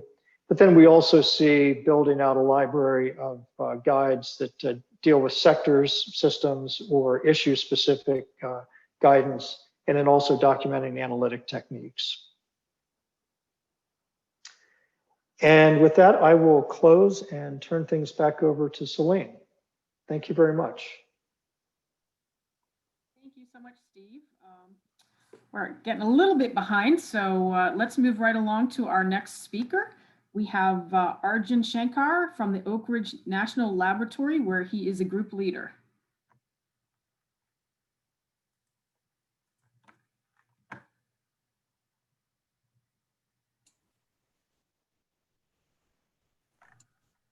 Thanks, Celine. Are the slides coming through? Yep, we can see them. Great.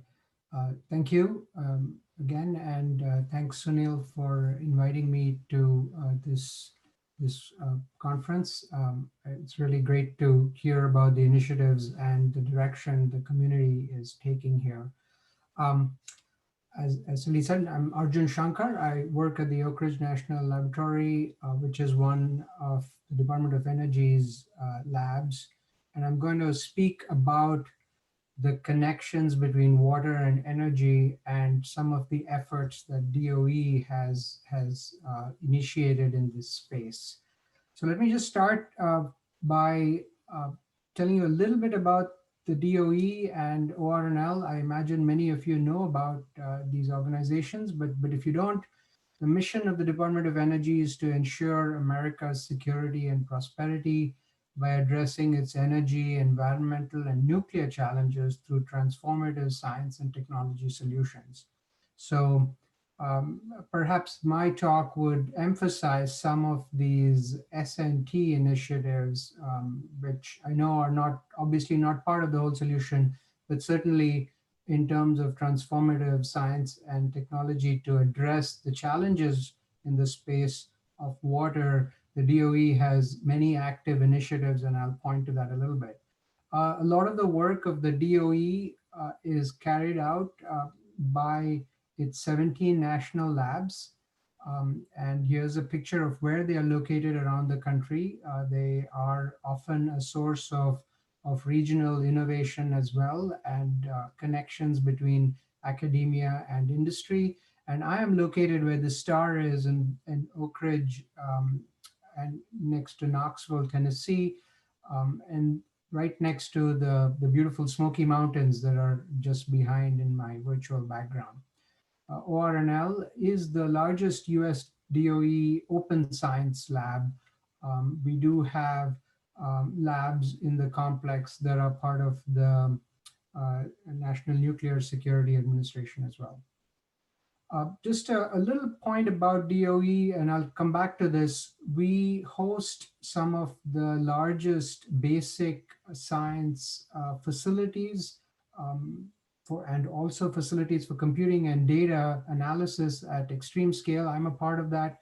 My division supports the Summit supercomputer, the current fastest supercomputer in the US. And until recently, the fastest in the world, now second to a Japanese supercomputer. And we are in making plans to deploy the exascale supercomputer in the next year or so. So we, as part of the Department of Energy, we offer up services to the nation and global challenges in the space. So what I'm gonna use my time to do is to shine a light on the connections between energy and water. Many are probably familiar with it, and I will use as context and background material a pretty broad cross-cutting report that was initiated by the Department of Energy close to a decade ago. And some of the visuals are from that report. And it really comes down to how water is used for energy, whether it's electric generation, um, hydraulic fracturing to extract oil and natural gas, renewable energy, of course, in the context of hydropower. But we also use energy for water, to pump water out of our aquifers, to do in our water treatment plants and desalination plants, and of course for delivery in the consumer space. So I'll touch upon those connections, and a quick rundown of where we are in DOE from this work of over a decade in setting the base for it. And then I'll point to 3 of the many initiatives that are underway, supported by the DOE, that target this connection between water and how the Department of Energy's interests in energy and environment connect. And finally, I'll come back to how we might think as a community to use large-scale national resources to address the challenges that we face in the Smart Water and initiatives that Sunil leads.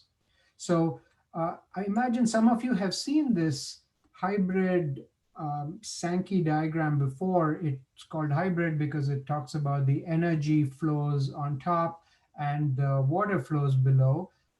The water resources are on the bottom left, represented by billion gallons per day, and from the various sources: fresh water, saline surface, fresh groundwater, etc. And similarly, there are the energy sources that flow from the left to the use sector and the dissipation on top for energy and water below. A big connection between energy and water is, of course, in the electric generation side, where we use it for thermoelectric cooling, but also we use it in the supply of public supply and wastewater treatment side of things. This chart is really, it's older. The mix changes. It changes significantly over time, and we see this here. In this chart on the left, where we see the efficiency in the use of water for electric power generation improve over time, but it sort of stagnates. It still can be improved significantly, but really the consumption of freshwater withdrawals for our thermoelectric needs, generation needs, is continuing to climb, rivaled only by the agricultural use of water. Now, this mix and the efficiency balance will change over time as we have more renewables and better technologies, but also the needs change because of changes in our environment, changes in population distribution, which stress the system, as we know, as we saw in the drought across the country in 2012, and various natural events that stress the system, which affects the water system and our lives in very real ways. This is, of course, a particularly complex area, and the figure on the top, on the right here, is intended to show that, because as this community knows, the decision-making and the jurisdictions are highly regional. And if we think of an east-west divide, this line here in this map really illustrates that, where in the eastern part of the country, there is primarily riparian based ways of setting up land use and policies, and on the west, it's by appropriations and other ways of setting up the jurisdictions.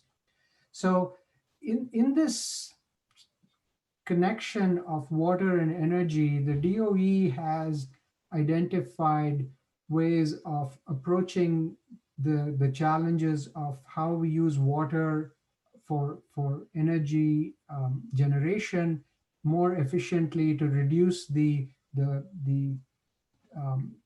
inefficiencies in the thermoelectric cooling that we find. And the DOE has invested and has identified investments in materials, cooling technologies, in alternative fluids, in waste heat recovery and process efficiency. And these are certain possibilities that become apparent to us in using science and technology to address the challenges.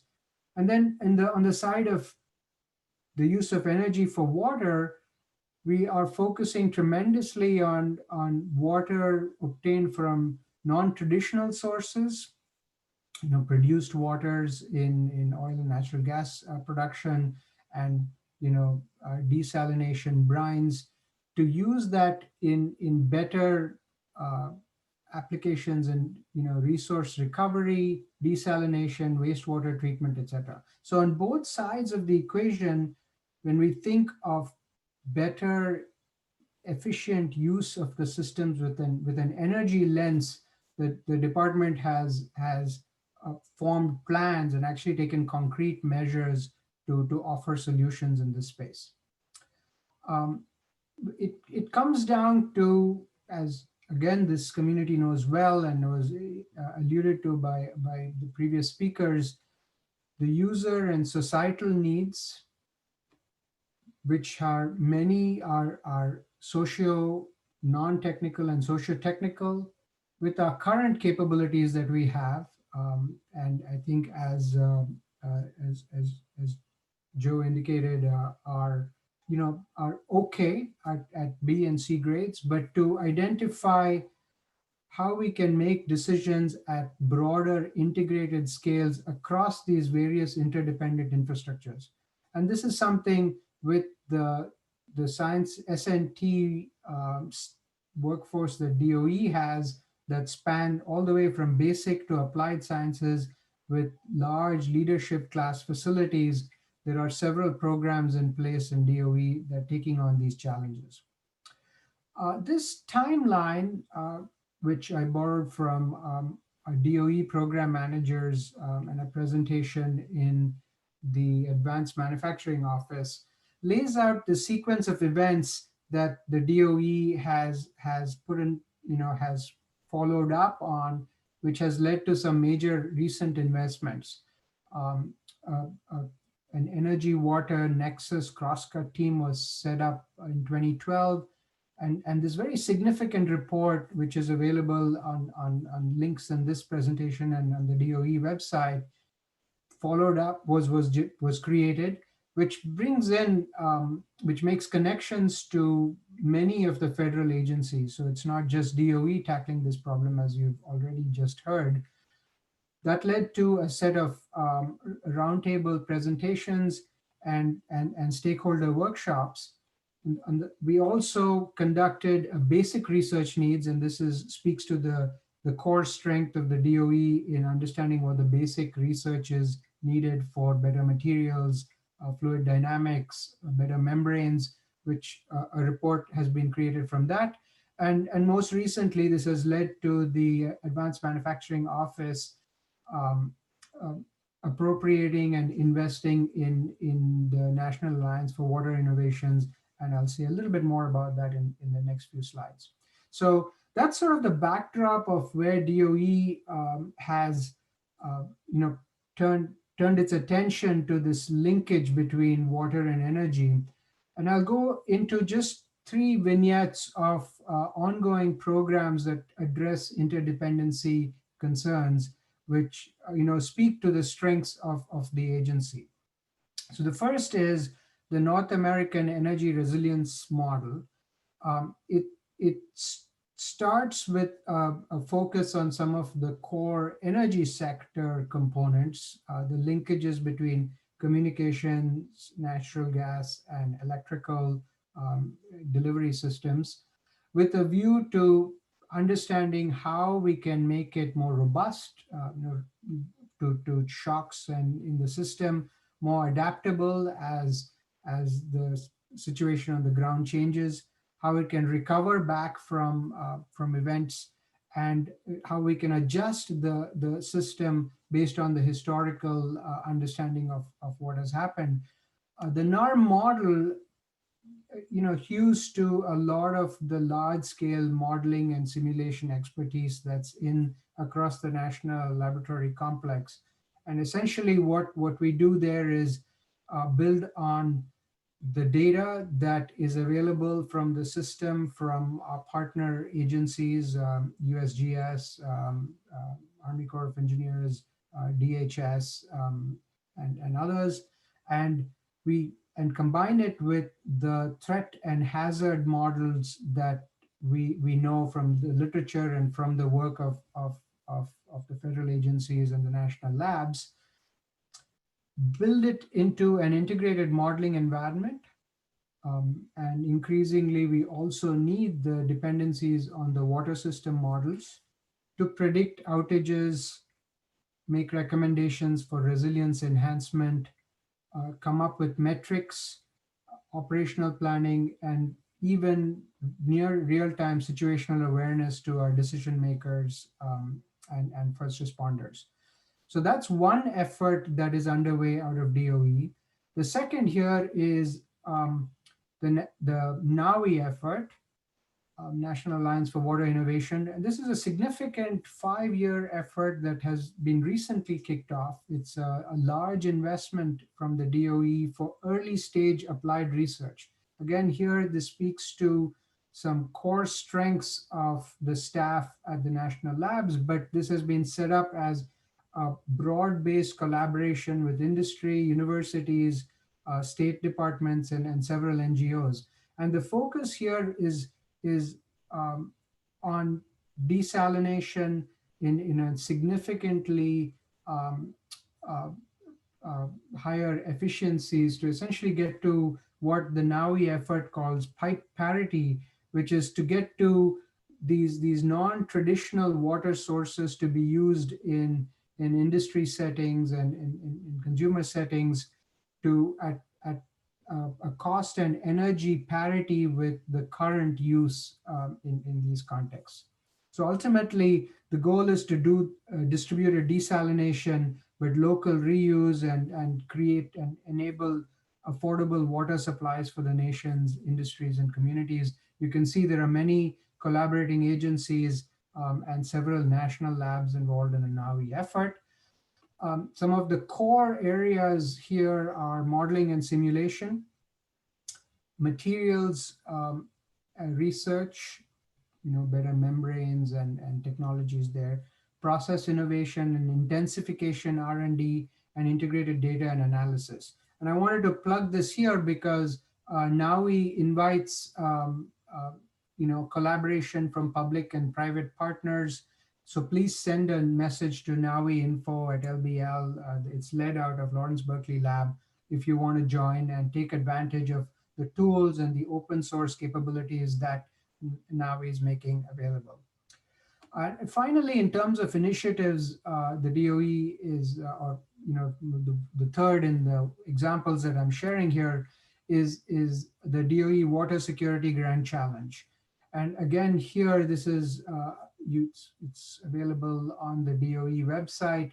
The goals are to launch desalination technologies that deliver cost competitive clean water, transform the energy sector's produced water from a waste to a resource, achieve near zero water impact for new thermoelectric power plants. So as we saw, the freshwater use intensity is sort of leveled off, but we want to lower that further within the existing fleet. Double our resource recovery from municipal wastewater, and develop small modular energy water systems for urban, rural, tribal, national security, and disaster relief settings. So this is seen as a grand challenge. You can tell that the approach here is to, again, according to the DOE mission, to use transformative science and technology to address the problem. In fact, we are still in a window to give feedback on a price competition on how the DOE will roll this out. And this one in particular was to develop better beneficial uses of produced and flowback water in the Permian Basin. So I want to just end with a couple of slides that is an invitation to this community to use the DOE's facilities to advance their research and explore their capabilities. And I speak from the perspective of a computational and data scientist who helps our users at our leadership computing facilities at OLCF. Again, the flagship computing and data environment for science advancements, but also for nationally mission critical applications.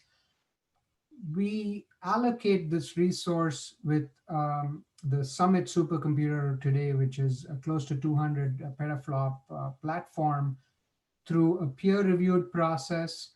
60% of it is peer-reviewed for science that needs this 100x computing capability, are eligible to apply for that category. 100x over anything you might find in your local institution or even in a reasonable cloud footprint.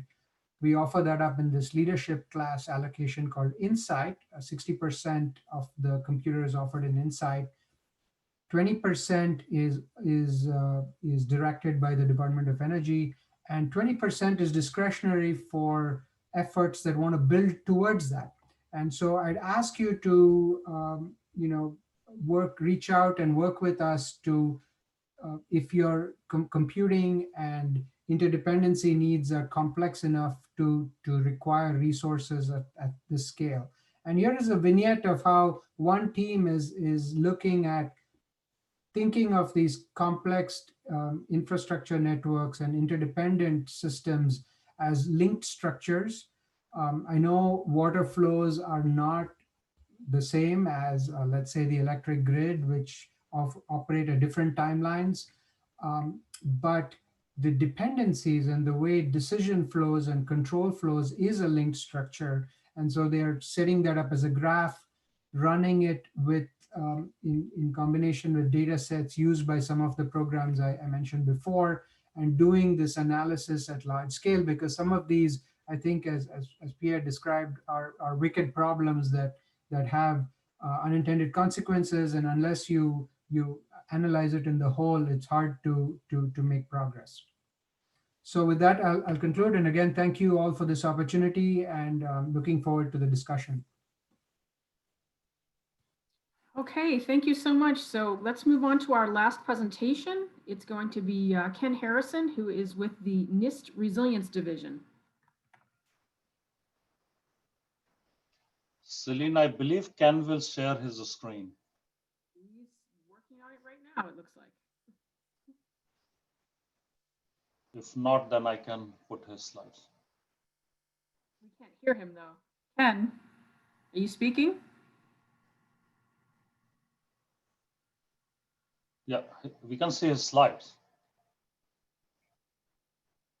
I don't think we can hear him though. No.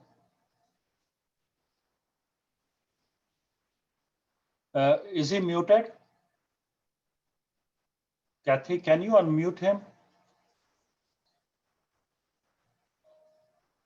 Yeah, he is muted. Ken, you're muted. Looks like he's trying to do something with a phone. Requested him to unmute, but that's all I can do. You cannot unmute, right? Yeah, but the problem is that he was trying to use his personal computer because Zoom, some of the federal agencies don't allow Zoom. I see him on the monitor trying to dial in. Oh, really? Maybe, I don't know, Sunil, you have his slides if it's easier for you to put the slide deck up. No, the slide is the same, what he's showing, right? Okay. Yeah, I just don't Yeah, know. he's just having some audio issues. Yeah, I can talk on his behalf. I can share slides. And it's okay.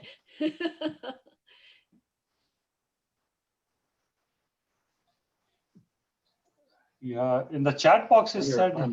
Now you should hear me. Sorry. Yeah. But we Can can you hear? see. Yeah, but we can see your screen now. There you go. Oh, I okay. just got rid of it. There was a pop-up waiting. Okay, okay, perfect. With all that in mind, with all that in mind, and with all the previous talks, I'll race through the slides. So be prepared for a whirlwind presentation. So yeah, I'm talking about community resilience systems modeling, and specifically how the water system fits in.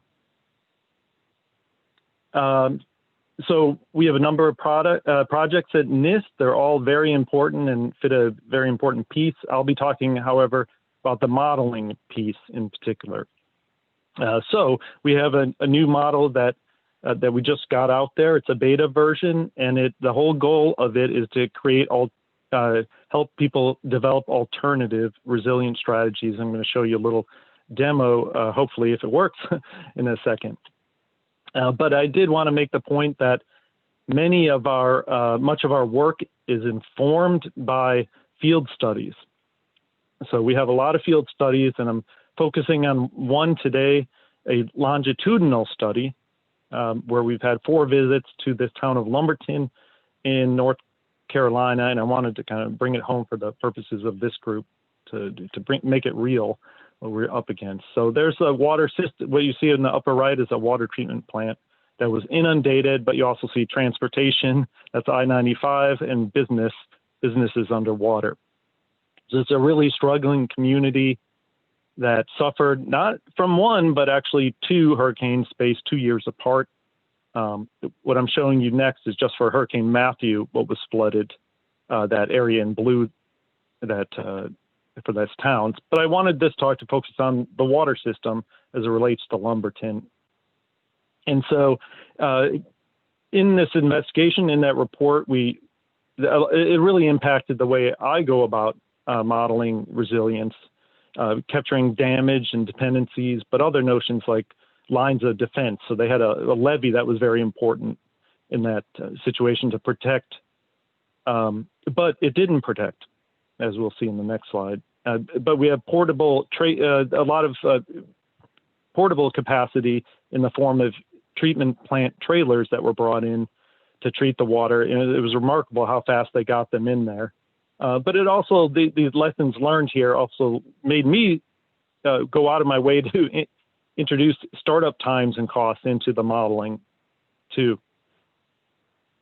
So I wanted to fly by and just this one Hurricane Matthew event, and just to point out that, hey, we're here to talk about water, but everything goes well beyond water for community resilience. So I wanted us to have a little broader thinking. So what happened there, water got in around the levee, essentially, through a vulnerability. And in blue, you'll see different decisions that can be taken to mitigate. So you can read those. I'm not going to read them. But water got around, flooded homes in this community, flooded the treatment plant, and took out surface water controls, and took out an electrical substation. Moreover, it took out schools, 3 schools in that area. And so now we have displaced families, including displaced kids, and we have no schools for them to go to.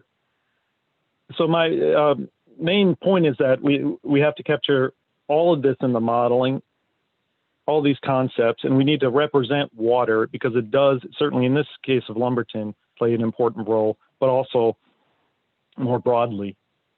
And so I set out to develop a model with some other groups, and NIST also funds other model development work through a different center that I'll only touch on. It's a certain kind of model. It's an optimization model where the user gives targets that it wants out of a solution, and the model returns decisions such as, should we put a berm around the treatment plant? Should we elevate controls at the surface water intake? And a host of other decisions that are under contemplation or consideration. It's of optimization models. It's a mathematical programming model, distinct from the work that we also fund out of the Center of Excellence, this Center of Excellence. So it's that kind of model, and I did want you to know that this kind of model goes back a long time and has very wide application. There is a really interesting one in preparation for this meeting that I looked up, that one water-based one that's interesting, and I encourage you to look at it. But it's a long-standing method, and it has been applied in the resilience world. We have different levels of sophistication, and just to give you a sense, so when you set out to build a model, you really have to make decisions between tractability and validity of these models. And so I tried to strike a balance with the ARC model so that we can look at multiple interdependent systems, but with some approximation. So I look at flow only. So for you water, EPA net modelers, for example, I don't have pressure in there, so I have other means to approximate to get at those issues. And then finally, a lot of studies out there look at mitigation or recovery alone and not mitigation, or vice versa. I'm looking at mitigation and recovery. Well, what kind of model is this?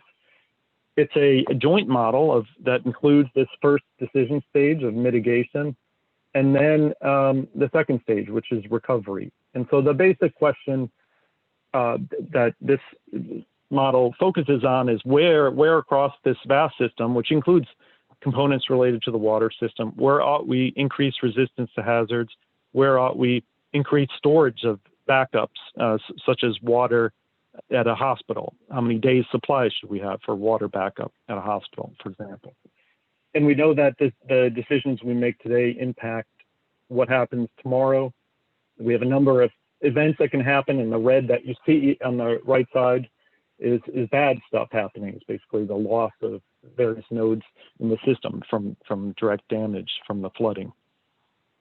And so I want you, just in the interest of time, if we can just stare at that figure in the upper right, just have a couple of points to make. The one, every modeler has to make some approximation. So it is a linear model in terms of how a node works. So for example, treated water from the water treatment plant that you see there requires a certain amount of water coming in and a certain amount of power, and that's a linear relationship there.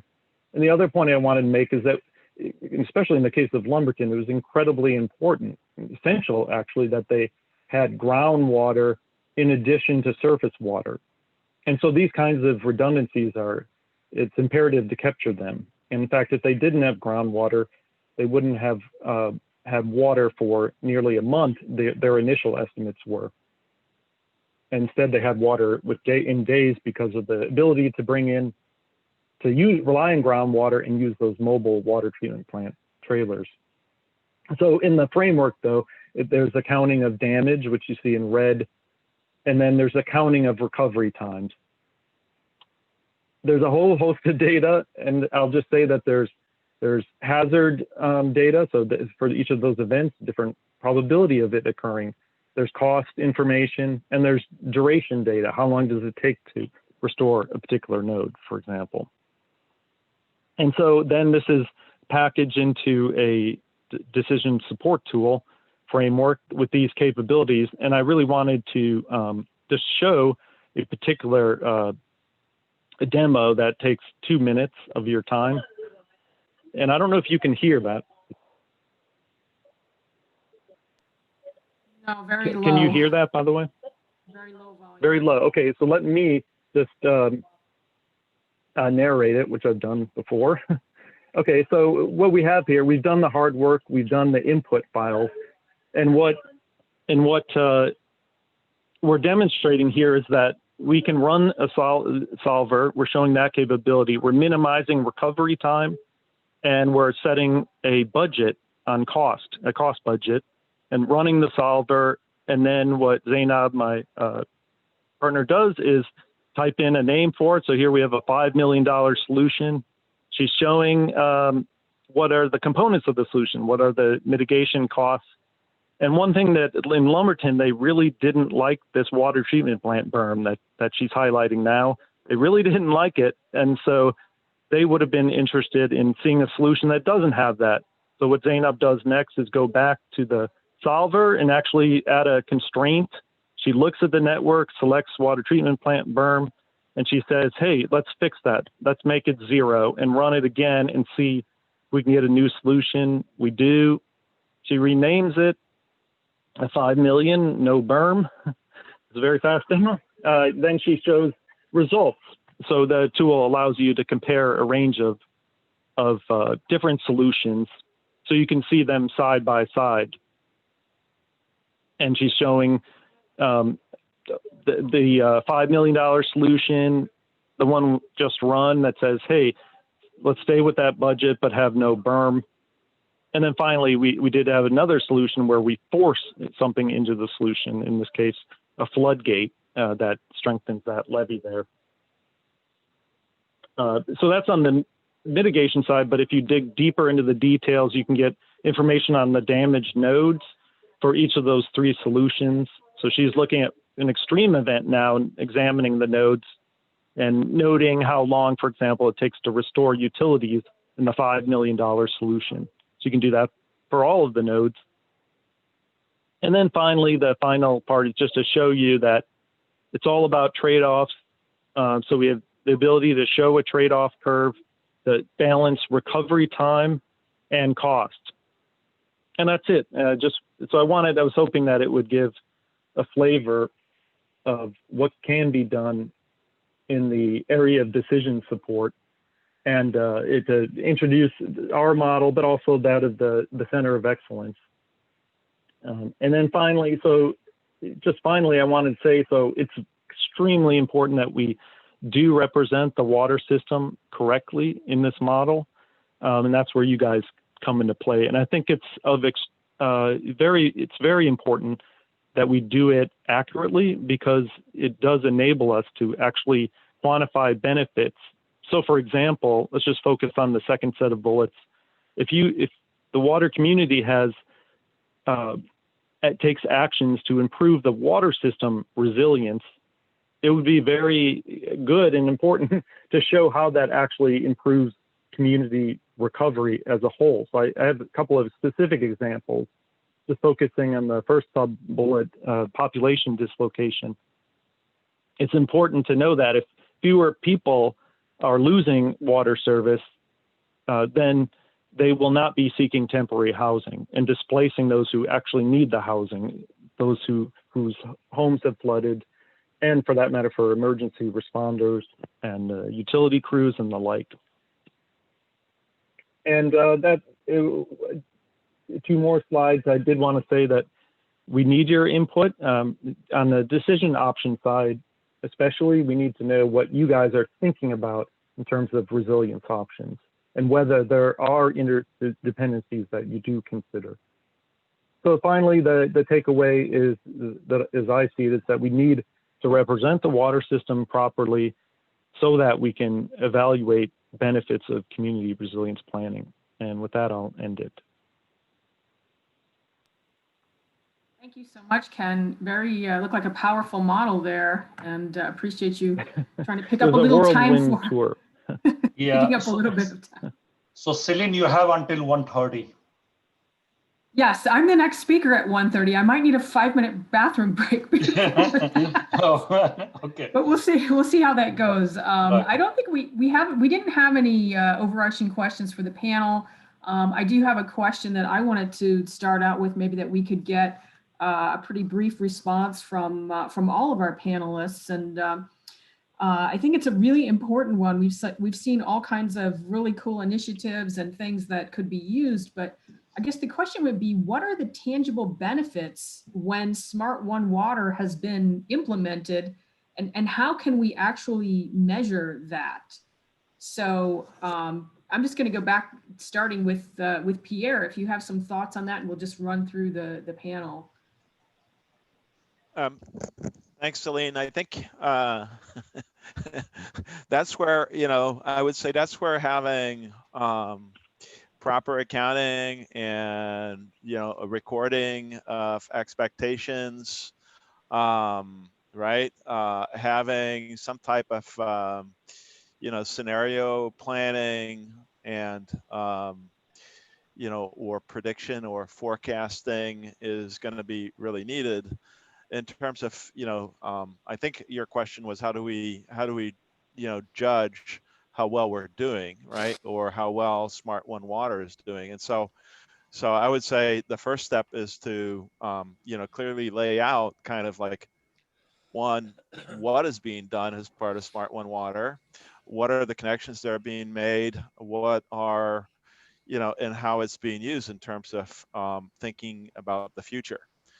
And so once we lay that out and lay expectations, then I think it's going to be easier to address that question. You're on mute, Celine. All right, it's the first time I've done it so far. I think the real challenge, and I'm going to pass it over to Joe here, is, what does success look like, or what benefits, are we going to be able to demonstrate in some way by, implementing the Smart One Water? And once those are identified, then you can come up with a way to measure them, but we have to kind of identify them. Well, you have to decide what is your outcome. I think that's what you're getting around to. And to me, the outcome is you want to deliver things faster, and you want to attempt to deliver them for less cost. Embedded in that is the concept of having resilient solutions as well, because if resilience came at no cost, everybody would be more resilient than they are.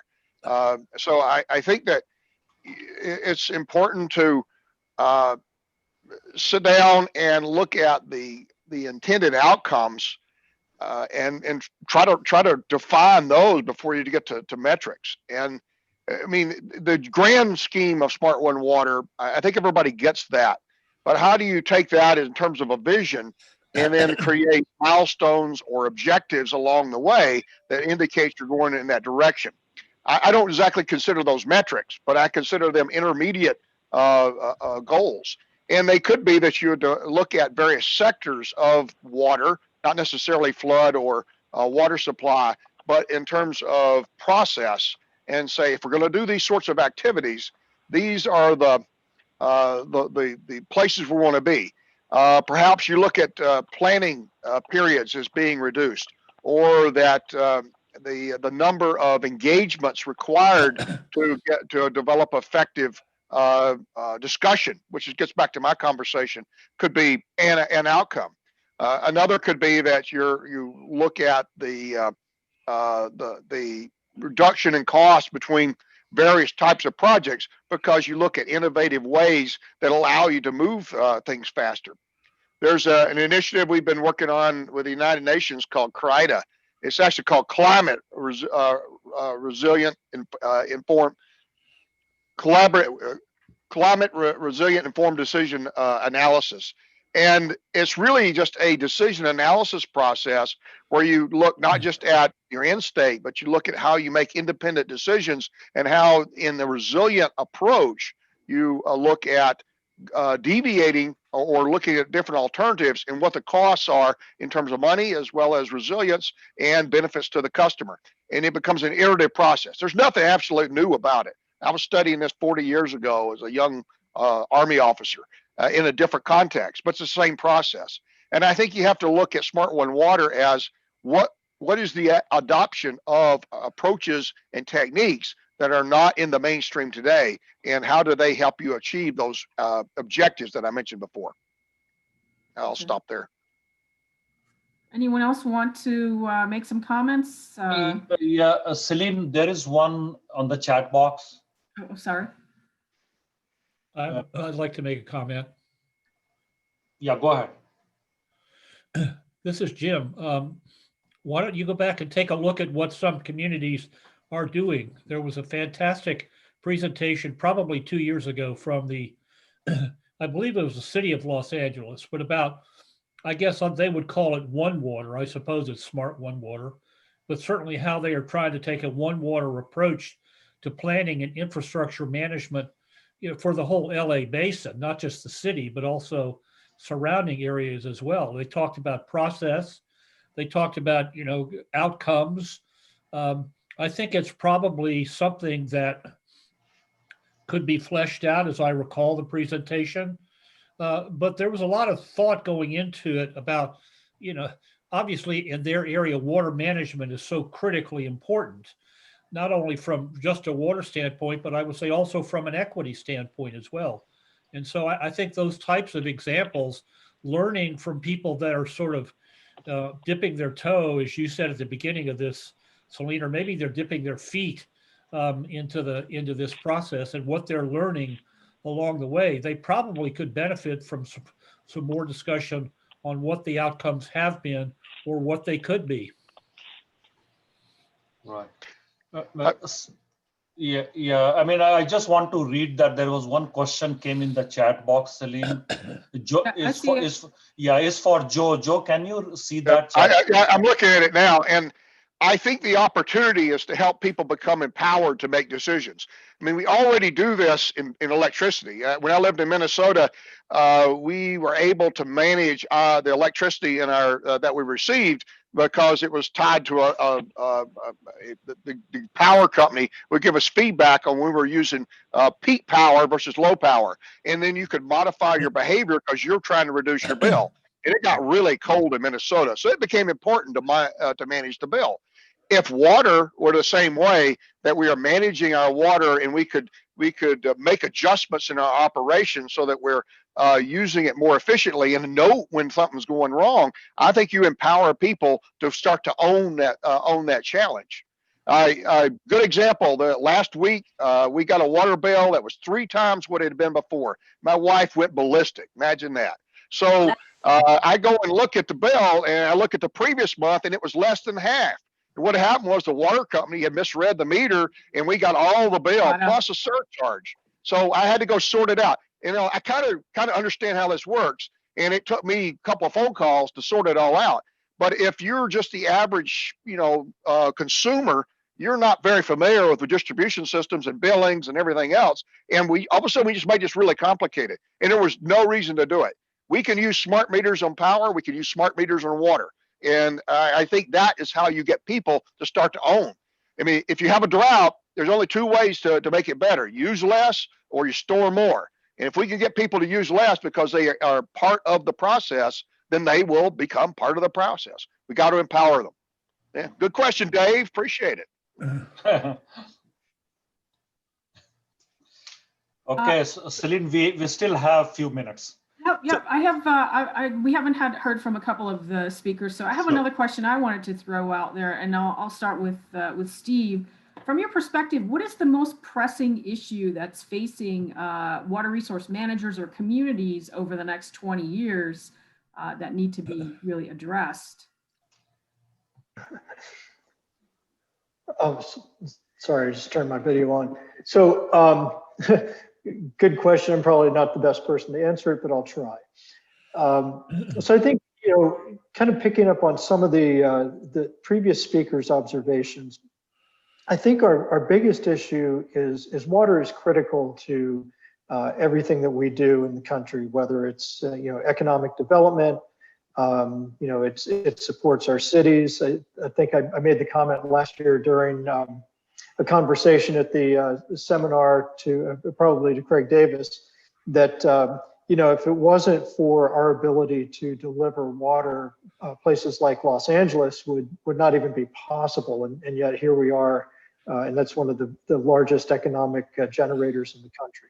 So we need to understand why water is important. We need to understand what it's dependent on. And we need to understand the governance issues that dictate how we are able to deliver water and treat wastewater and deal with stormwater issues, so that we continue to be a vibrant and economically successful nation. So I think understanding those issues, and a lot of them are not technical so much as they are issues of really understanding how we operate and making sure that we have shared objectives and values become very important. Thank you. Ken or Arjun, you have any thoughts of what are the big challenges out there that we need to overcome in the next 20 years? I think I'll say that it's been mentioned before, these are not just technical. My talk was more on some of our technical, scientific and technical approaches.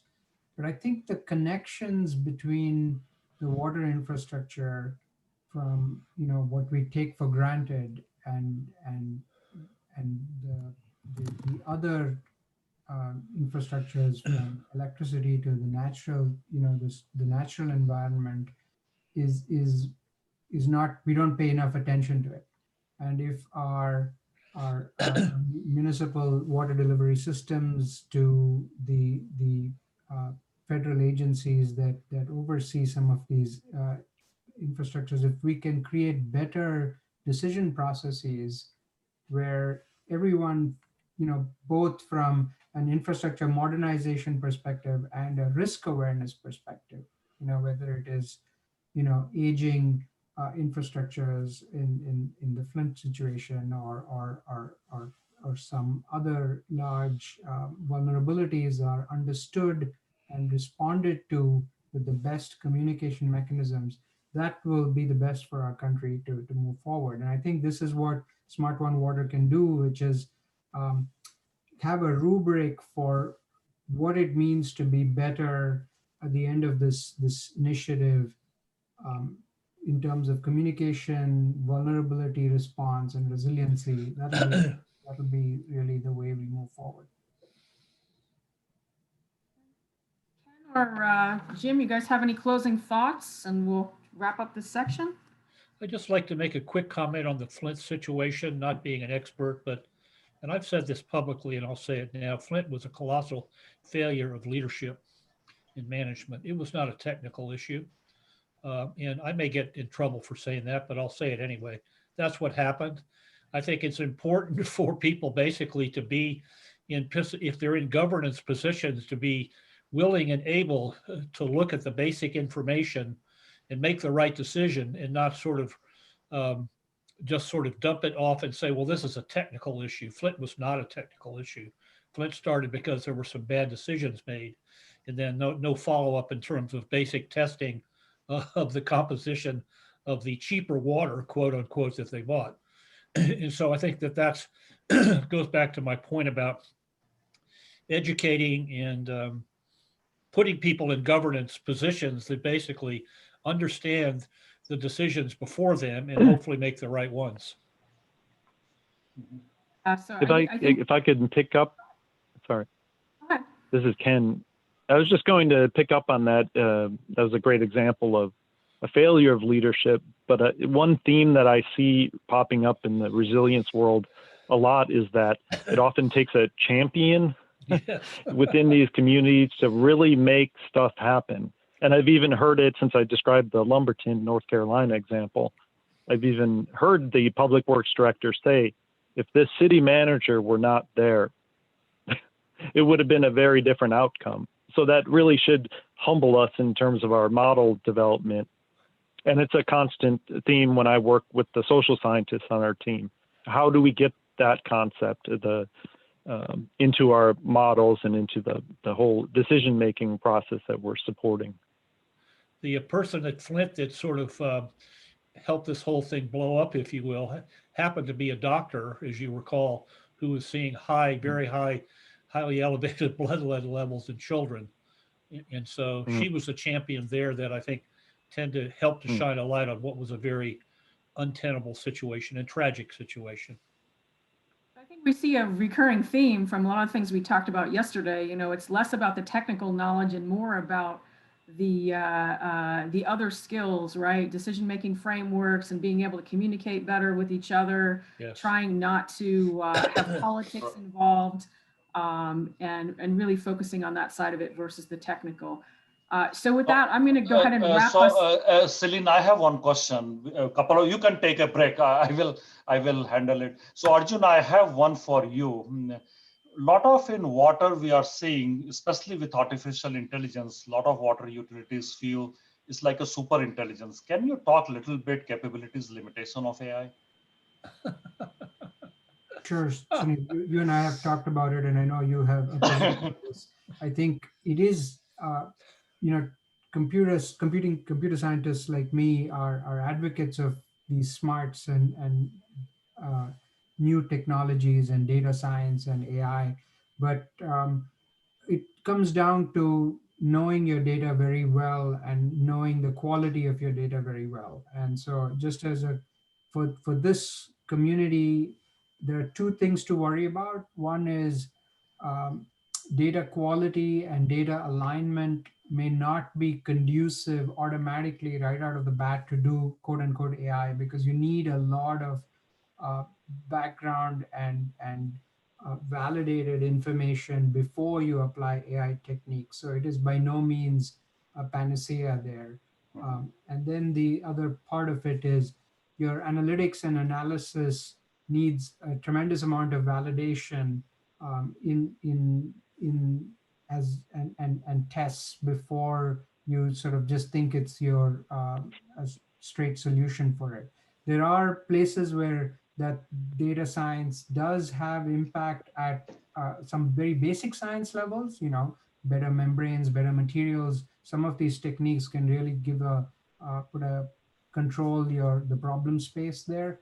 But in the landscape that we are talking, distributed socio-technical contexts, there is a lot of work in doing better data cleaning, understanding the role of the data elements, the quality of the data elements, the uncertainty in the models before we embrace them and put them in production.